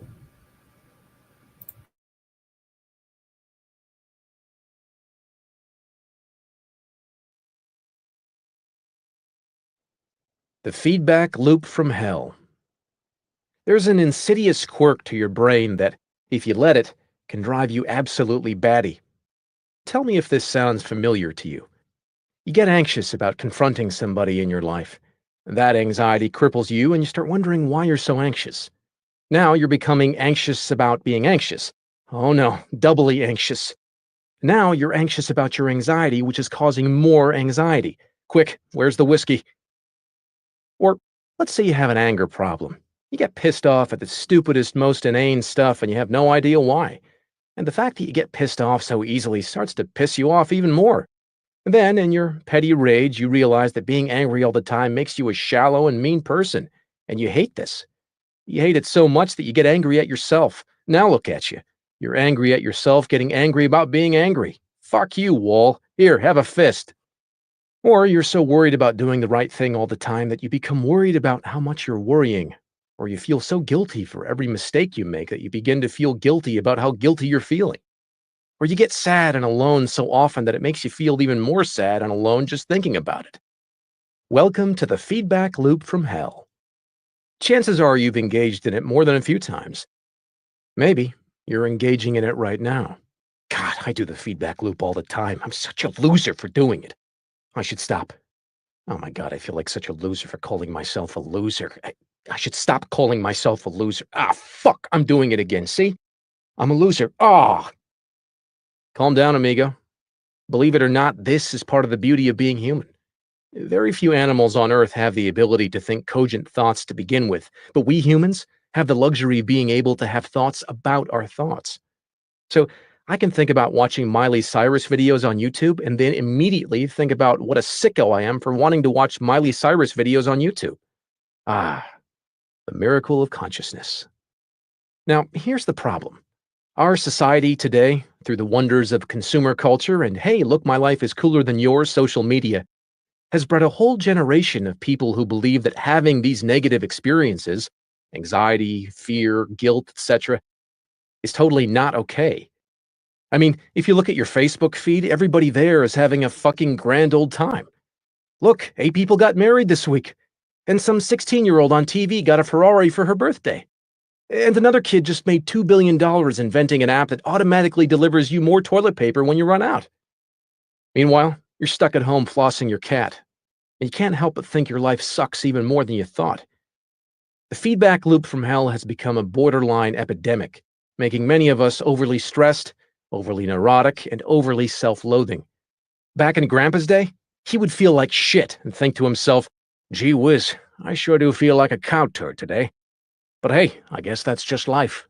Back to shoveling hay. But now if you feel like shit for even 5 minutes, you're bombarded with 350 images of people totally happy and having amazing fucking lives. And it's impossible to not feel like there's something wrong with you. It's this last part that gets us into trouble. We feel bad about feeling bad. We feel guilty for feeling guilty. We get angry about getting angry. We get anxious about feeling anxious. What is wrong with me? This is why not giving a fuck is so key. This is why it's going to save the world. And it's going to save it by accepting that the world is totally fucked, and that's all right. Because it's always been that way and always will be. By not giving a fuck that you feel bad, you short-circuit the feedback loop from hell. You say to yourself, I feel like shit, but who gives a fuck? And then, as if sprinkled by magic fuck-giving fairy dust, you stop hating yourself for feeling so bad. George Orwell said that to see what's in front of one's nose requires a constant struggle. Well, the solution to our stress and anxiety is right there in front of our noses. And we're too busy watching porn and advertisements for ab machines that don't work, wondering why we're not banging a hot blonde with a rocking six-pack to notice. Great stopping play. What up, Kels? How are you this morning? I hope you are having a wonderful, wonderful morning. We are just doing Chapter 2 of Mark Manson's book, The Subtle Art of Not Giving a Fuck. It's a great, great, great book.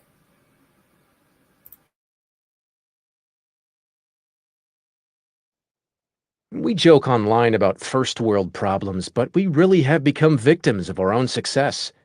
Stress-related health issues, anxiety disorders, and cases of depression have skyrocketed over the past 30 years, despite the fact that everyone has a flat-screen TV and can have their groceries delivered. Our crisis is no longer material, it's existential. It's spiritual. We have so much fucking stuff and so many opportunities that we don't even know what to give a fuck about anymore. Because there's an infinite amount of things we can see or know, there are also an infinite number of ways we can discover that we don't measure up, that we're not good enough, that things aren't as great as they could be. And this rips us apart inside. Because here's the thing that's wrong with all of the how to be happy shit that's been shared 8 million times on Facebook in the past few years. Here's what nobody realizes about all of this crap.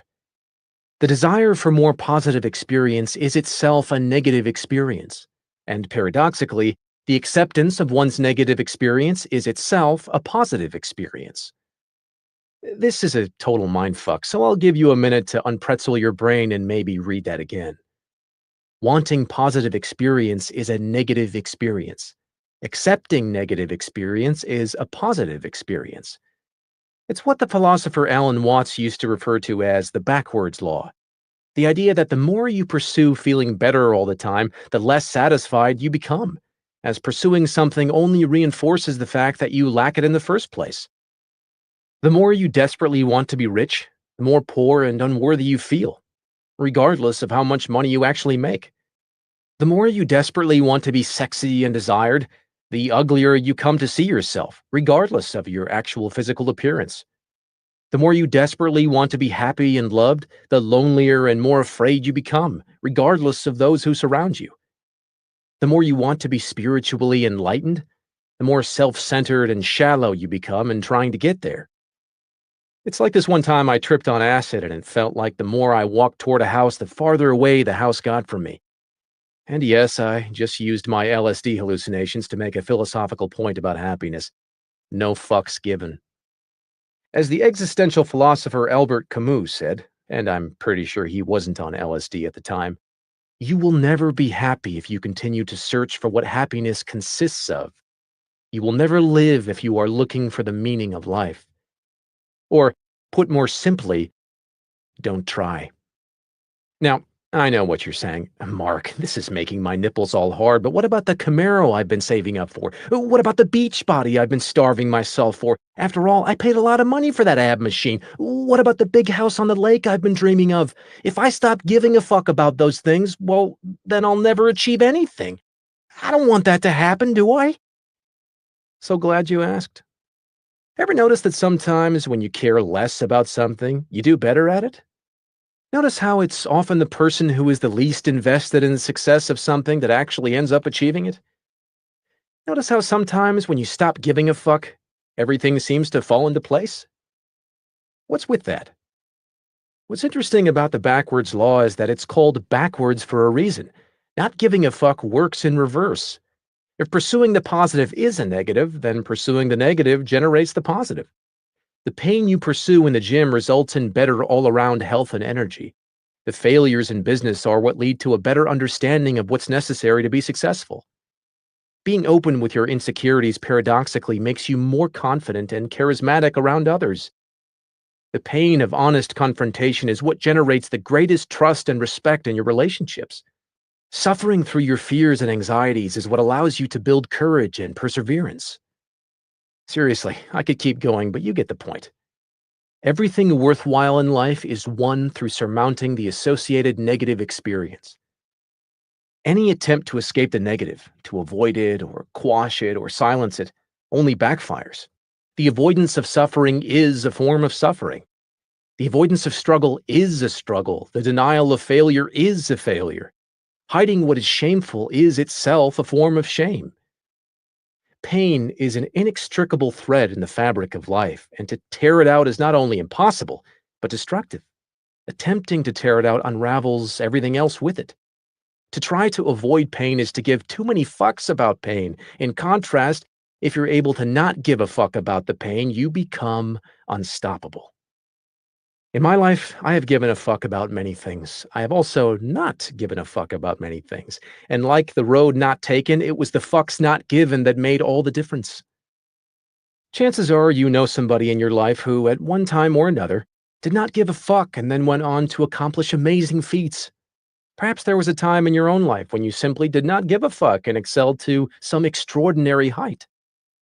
For myself, quitting my day job in finance after only 6 weeks to start an internet business ranks pretty high up there in my own didn't give a fuck Hall of Fame. Same with deciding to sell most of my possessions and move to South America. Fucks given? None. Just went and did it. These moments of non-fuckery are the moments that most define our lives. The major switch in careers, the spontaneous choice to drop out of college and join a rock band, the decision to finally dump that deadbeat boyfriend whom you caught wearing your pantyhose a few too many times.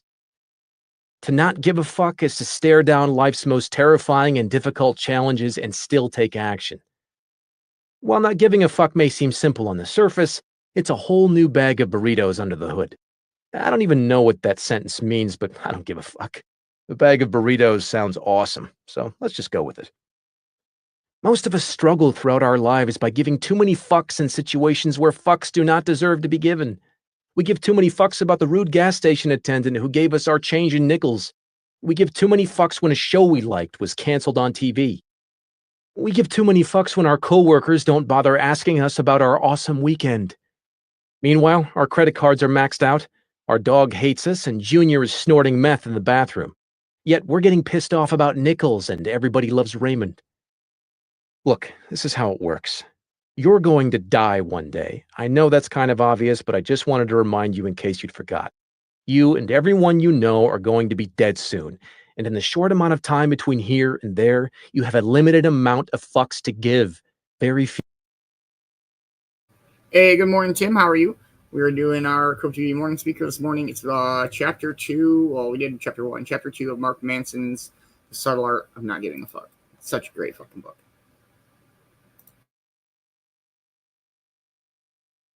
Few, in fact. And if you go around giving a fuck about everything and everyone without conscious thought or choice, well, then you're going to get fucked.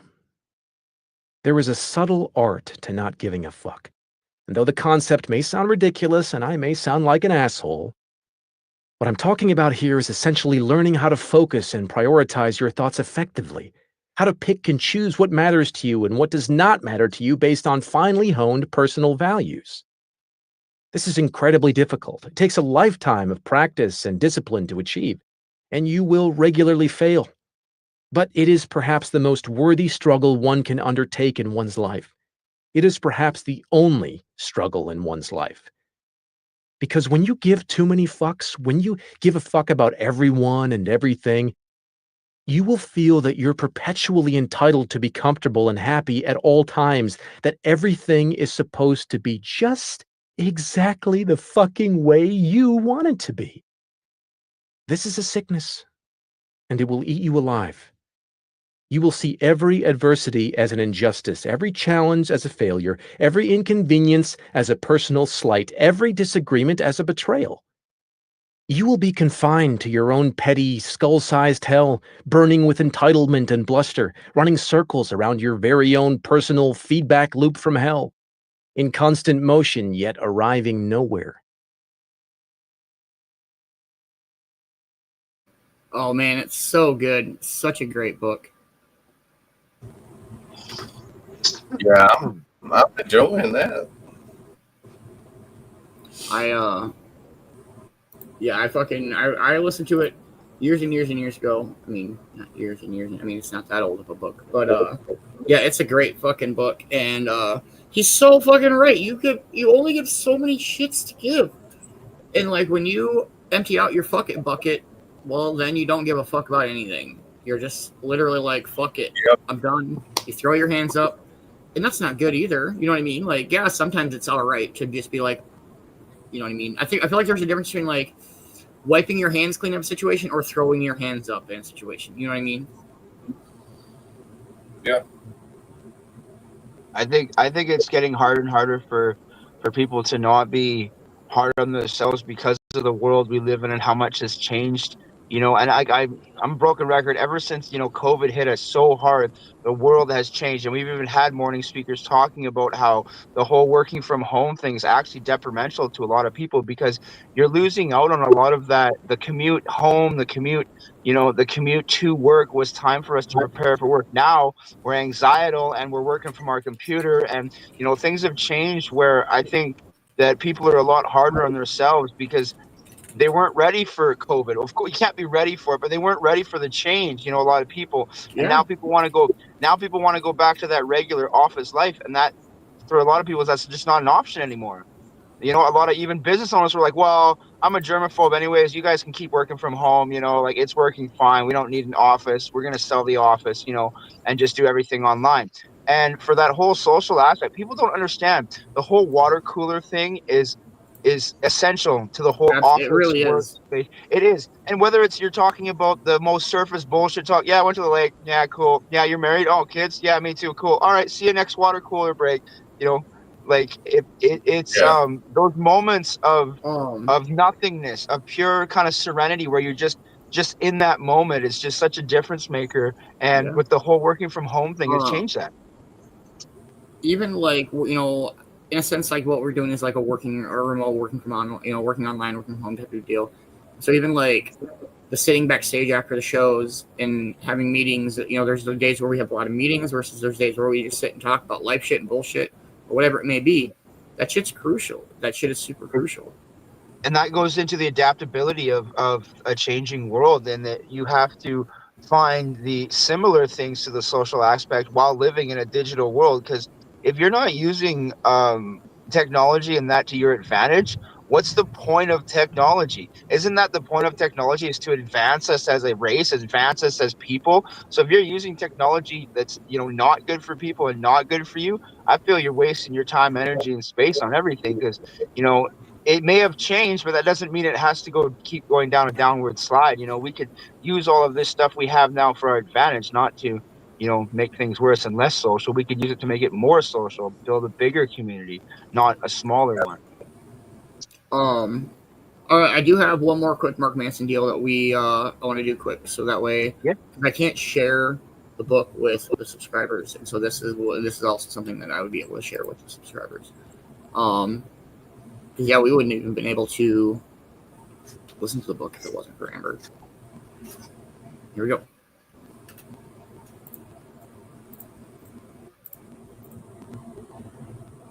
And Mark Manson here. If you've been on YouTube quite a bit, you've probably come across these videos where experts explain a particular concept in 5 different levels. So they start out explaining it for a child, then they go to explaining it for a teenager, and then explaining it for a college student, then explaining it for a grad student, and then explaining it for an expert. I believe Wired started this. Things that you assume are kind of simple topics or simple concepts, there's just kind of this infinite amount of complexity underneath them. So I wanted to try to do that today, simply for the concept of self. Yes, the self. There's 5 layers of complexity simply to our understanding of self. So stick around, because I think the last one is gonna blow your fucking mind.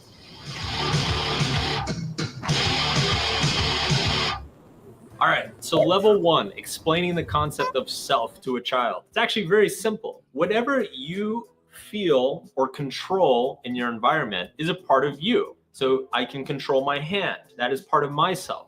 If you can control your foot, that means it's part of yourself.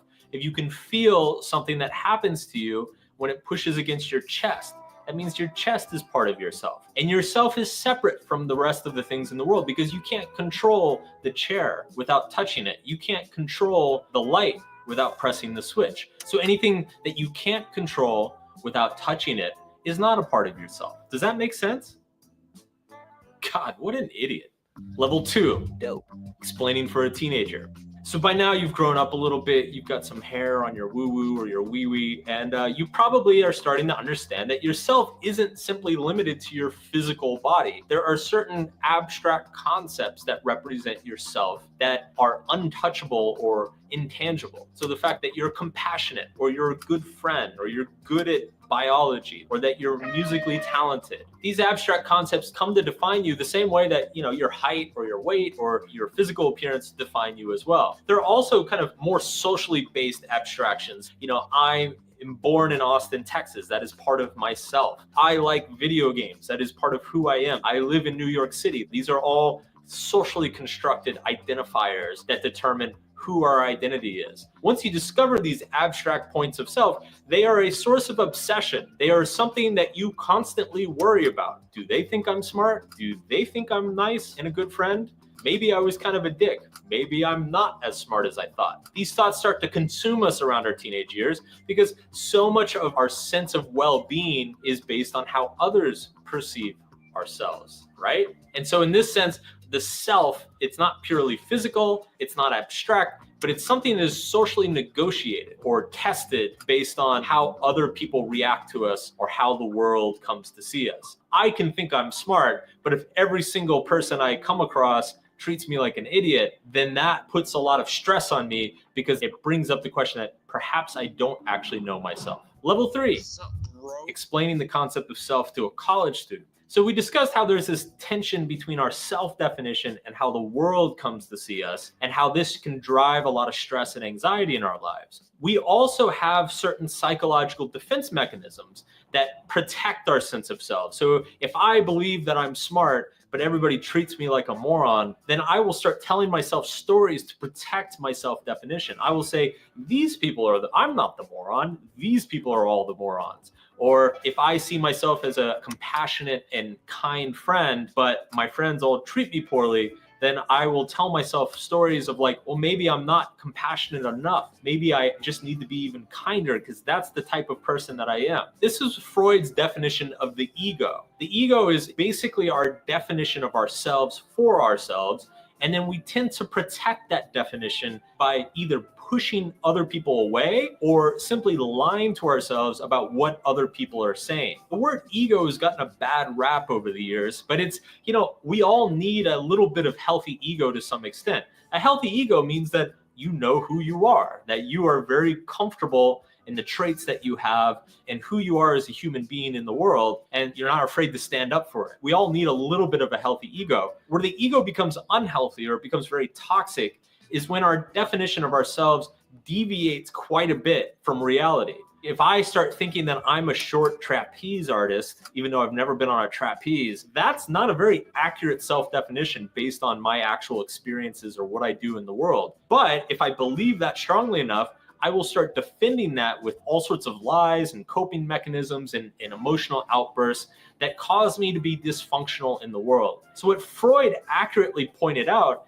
is that a lot of emotional dysfunction in the world and a lot of people who struggle in their relationships and struggle to get along with others, it's because they have a poor definition of themselves and they are simply protecting it from reality. This was a very profound insight, and it's kind of why Freud is such a big deal. And then he went off and talked about penises all the time. So that's kind of why we make fun of him. All right, level 4, explaining the concept of self to a graduate student. So the concept of self, it's actually just an arbitrary definition like anything else. You know, it's like I kind of have my definition of what friendship is. You maybe have a definition of what friendship is. Somebody else has a different definition of what friendship is. We all develop these definitions of these principles based on our experiences, our environment, the culture we grow up in, and things that we're exposed to.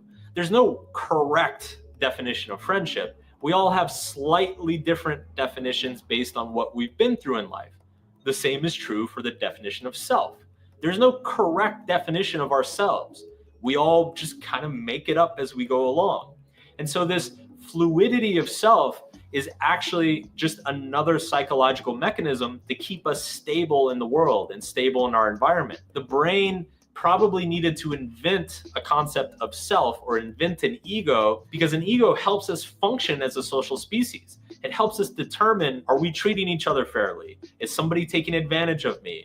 Am I being threatened by a group somehow? If we didn't have an ego or if we didn't have a sense of self, it would be almost impossible to determine these things. And so in that sense, the ego is just an evolutionary adaptation of our minds. It's something that we just invented at some point and isn't even really real. Level 5, expert. There is no self. You do not exist. And the belief that you exist is just an illusion that is spun up by your mind and that is almost impossible to stop for any long period of time. Nothing particularly exists. It is all merely an unceasing interflow of information change happening at a subatomic, atomic, and biological level. Trillions of bits get processed and spun into patterns that generate this illusion that the self exists, that anything exists at all. You can train yourself to see this, to feel this, to inhabit this. You can train your mind to see through its processes, to start experiencing reality, not as the self or the ego, but as yet another manifestation in this infinite sea of existence. All that you love or care about is merely a temporary cessation of this imagined separateness between things. Life is transitory and ill-defined. There is no such thing as death. Nothing lasts, yet nothing is lost. That is because all is present and has always been. You are this, and this, and this. Be sure to like and subscribe, fuckface.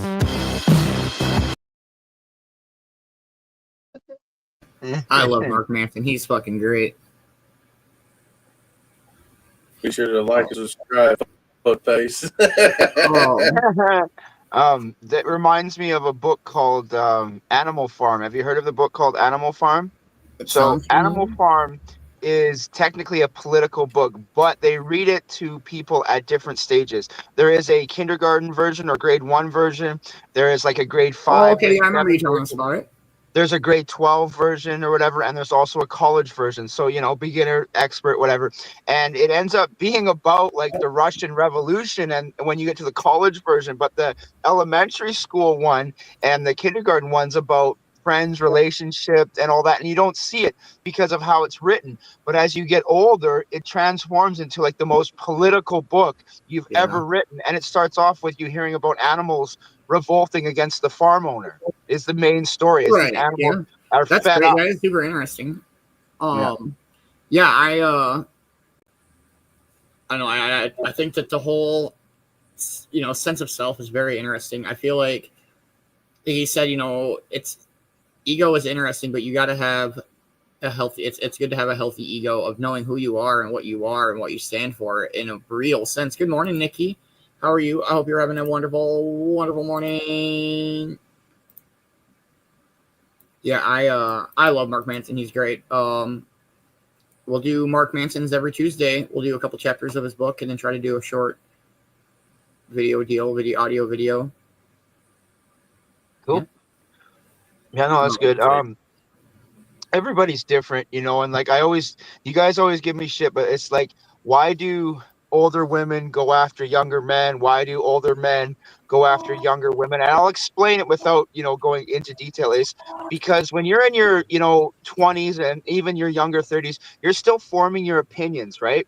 Well, when you're my age and older, you already have your formed opinions about things, right? So younger people are easier to, I don't want to say this in a bad way, but they're easier to kind of go along with how your opinions are already set in stone because they're still forming their opinions. So when you find somebody younger than you, you know, and they're still like, I don't know what I am in the world, and you start telling them, well, this is what I am. If they, you know, kind of like that, that's why they do that, is because their opinions aren't formed yet, a lot of them. And I've talked to younger people saying, yeah, that's, you know, that's it. That's right. I don't know where I am. I don't know where I am career-wise, self-wise, and that. And these older people show them their life, and they go, wow, that's great. I really, you know, that's awesome. I'd love to hear more. And that's how that goes. I'm just saying. From my experience. No, yeah, absolutely. No, it's been great morning speaker. I think that it's like I fucking love the book. It's so good. I just kind of love how real he is. Yeah, I saw Kelsey said unique morning show. I was like, yeah, we keep it real around here at the Cove. Try to. Yeah. Sometimes a little too real for the morning, but hey, all right.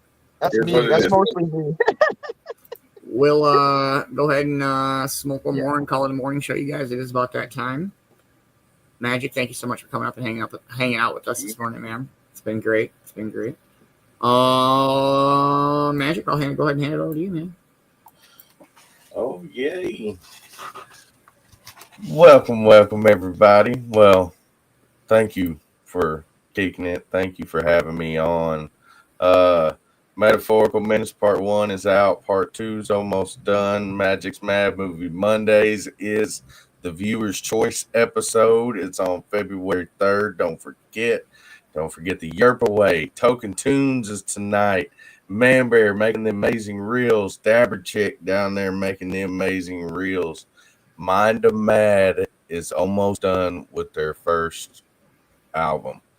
Me and Valley have been working hard, which brings me into the 1K.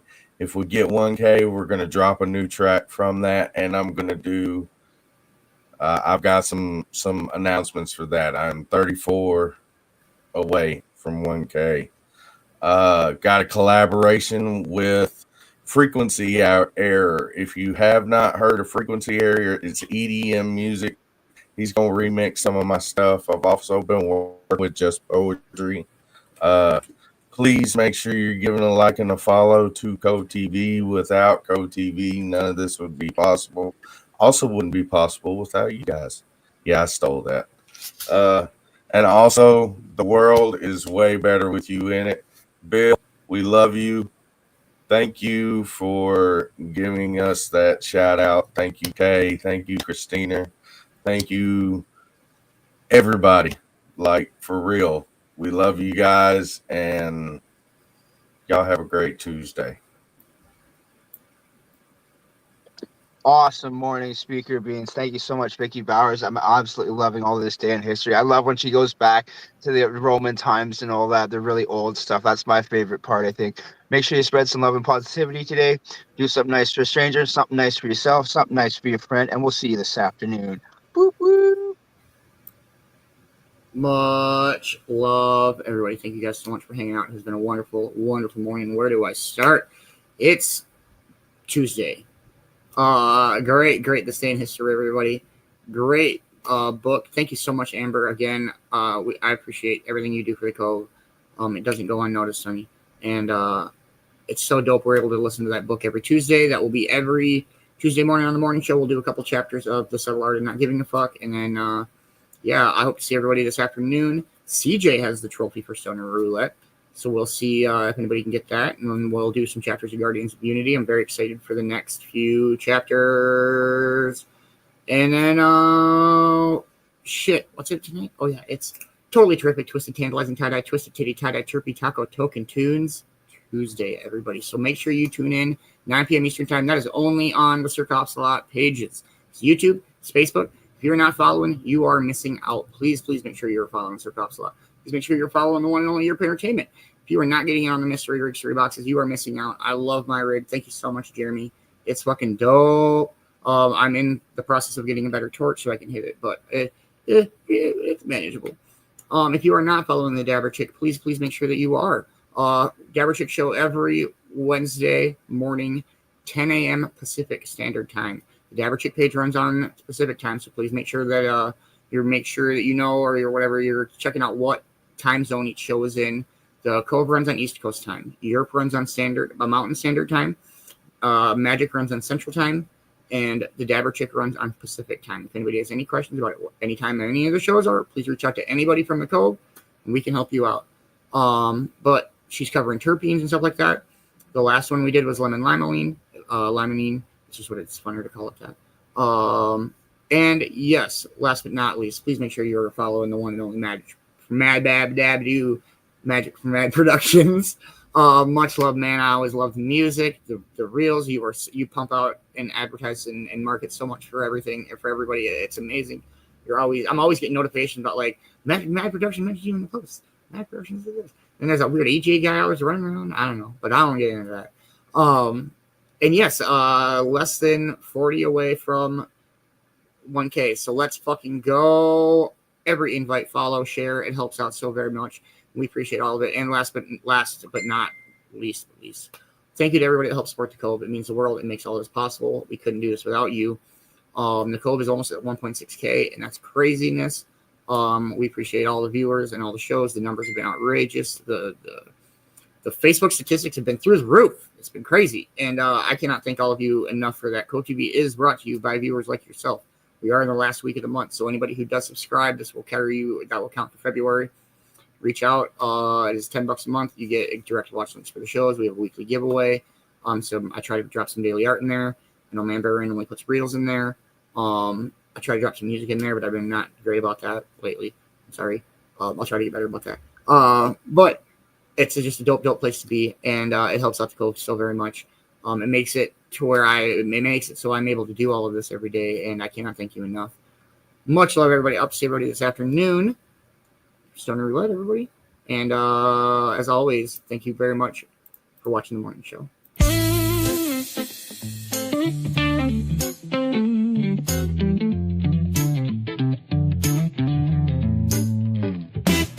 The morning started with a story to share. Vicki B's history brought us there. From lessons past to hope anew, the morning speaker shared wisdom too.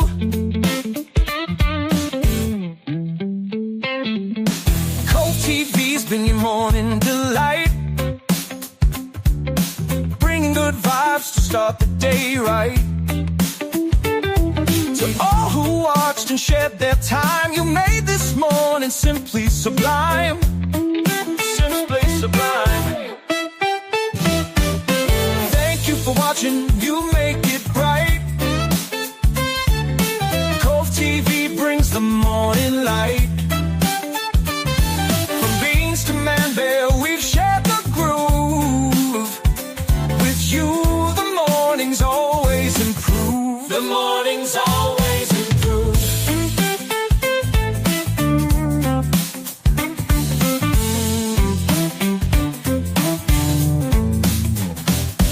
We started the day with coffee in hand, or maybe awake and bake, that's the plan. Your smiles, your laughs, your spirit's so kind. You're the reason Cove mornings shine. From Beanz' beats to Man-Bear's cheer, the vibe we share is always clear. We're grateful for you, our audience so true. Cove mornings wouldn't shine without you. Wouldn't shine without you. Thank you for watching, you make it bright. Cove TV brings the morning light. From Beanz to Man-Bear, we've shared the groove. With you, the mornings always improve. The mornings always improve.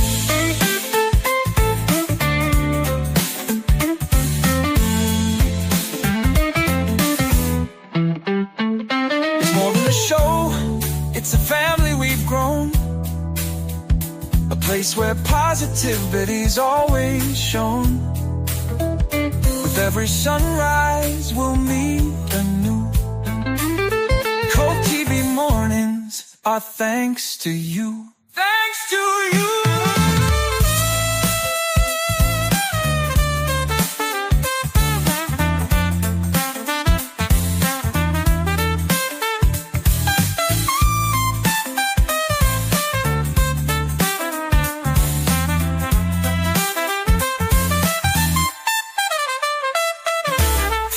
For watching, you make it bright. Cove TV brings the morning light. From Beanz to Man-Bear, we've shared the groove. With you, the mornings always improve. The mornings always improve.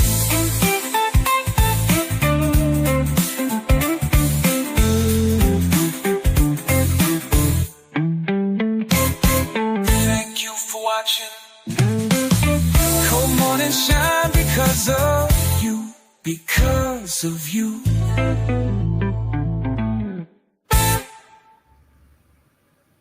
Much love, everybody. We'll catch you guys this afternoon.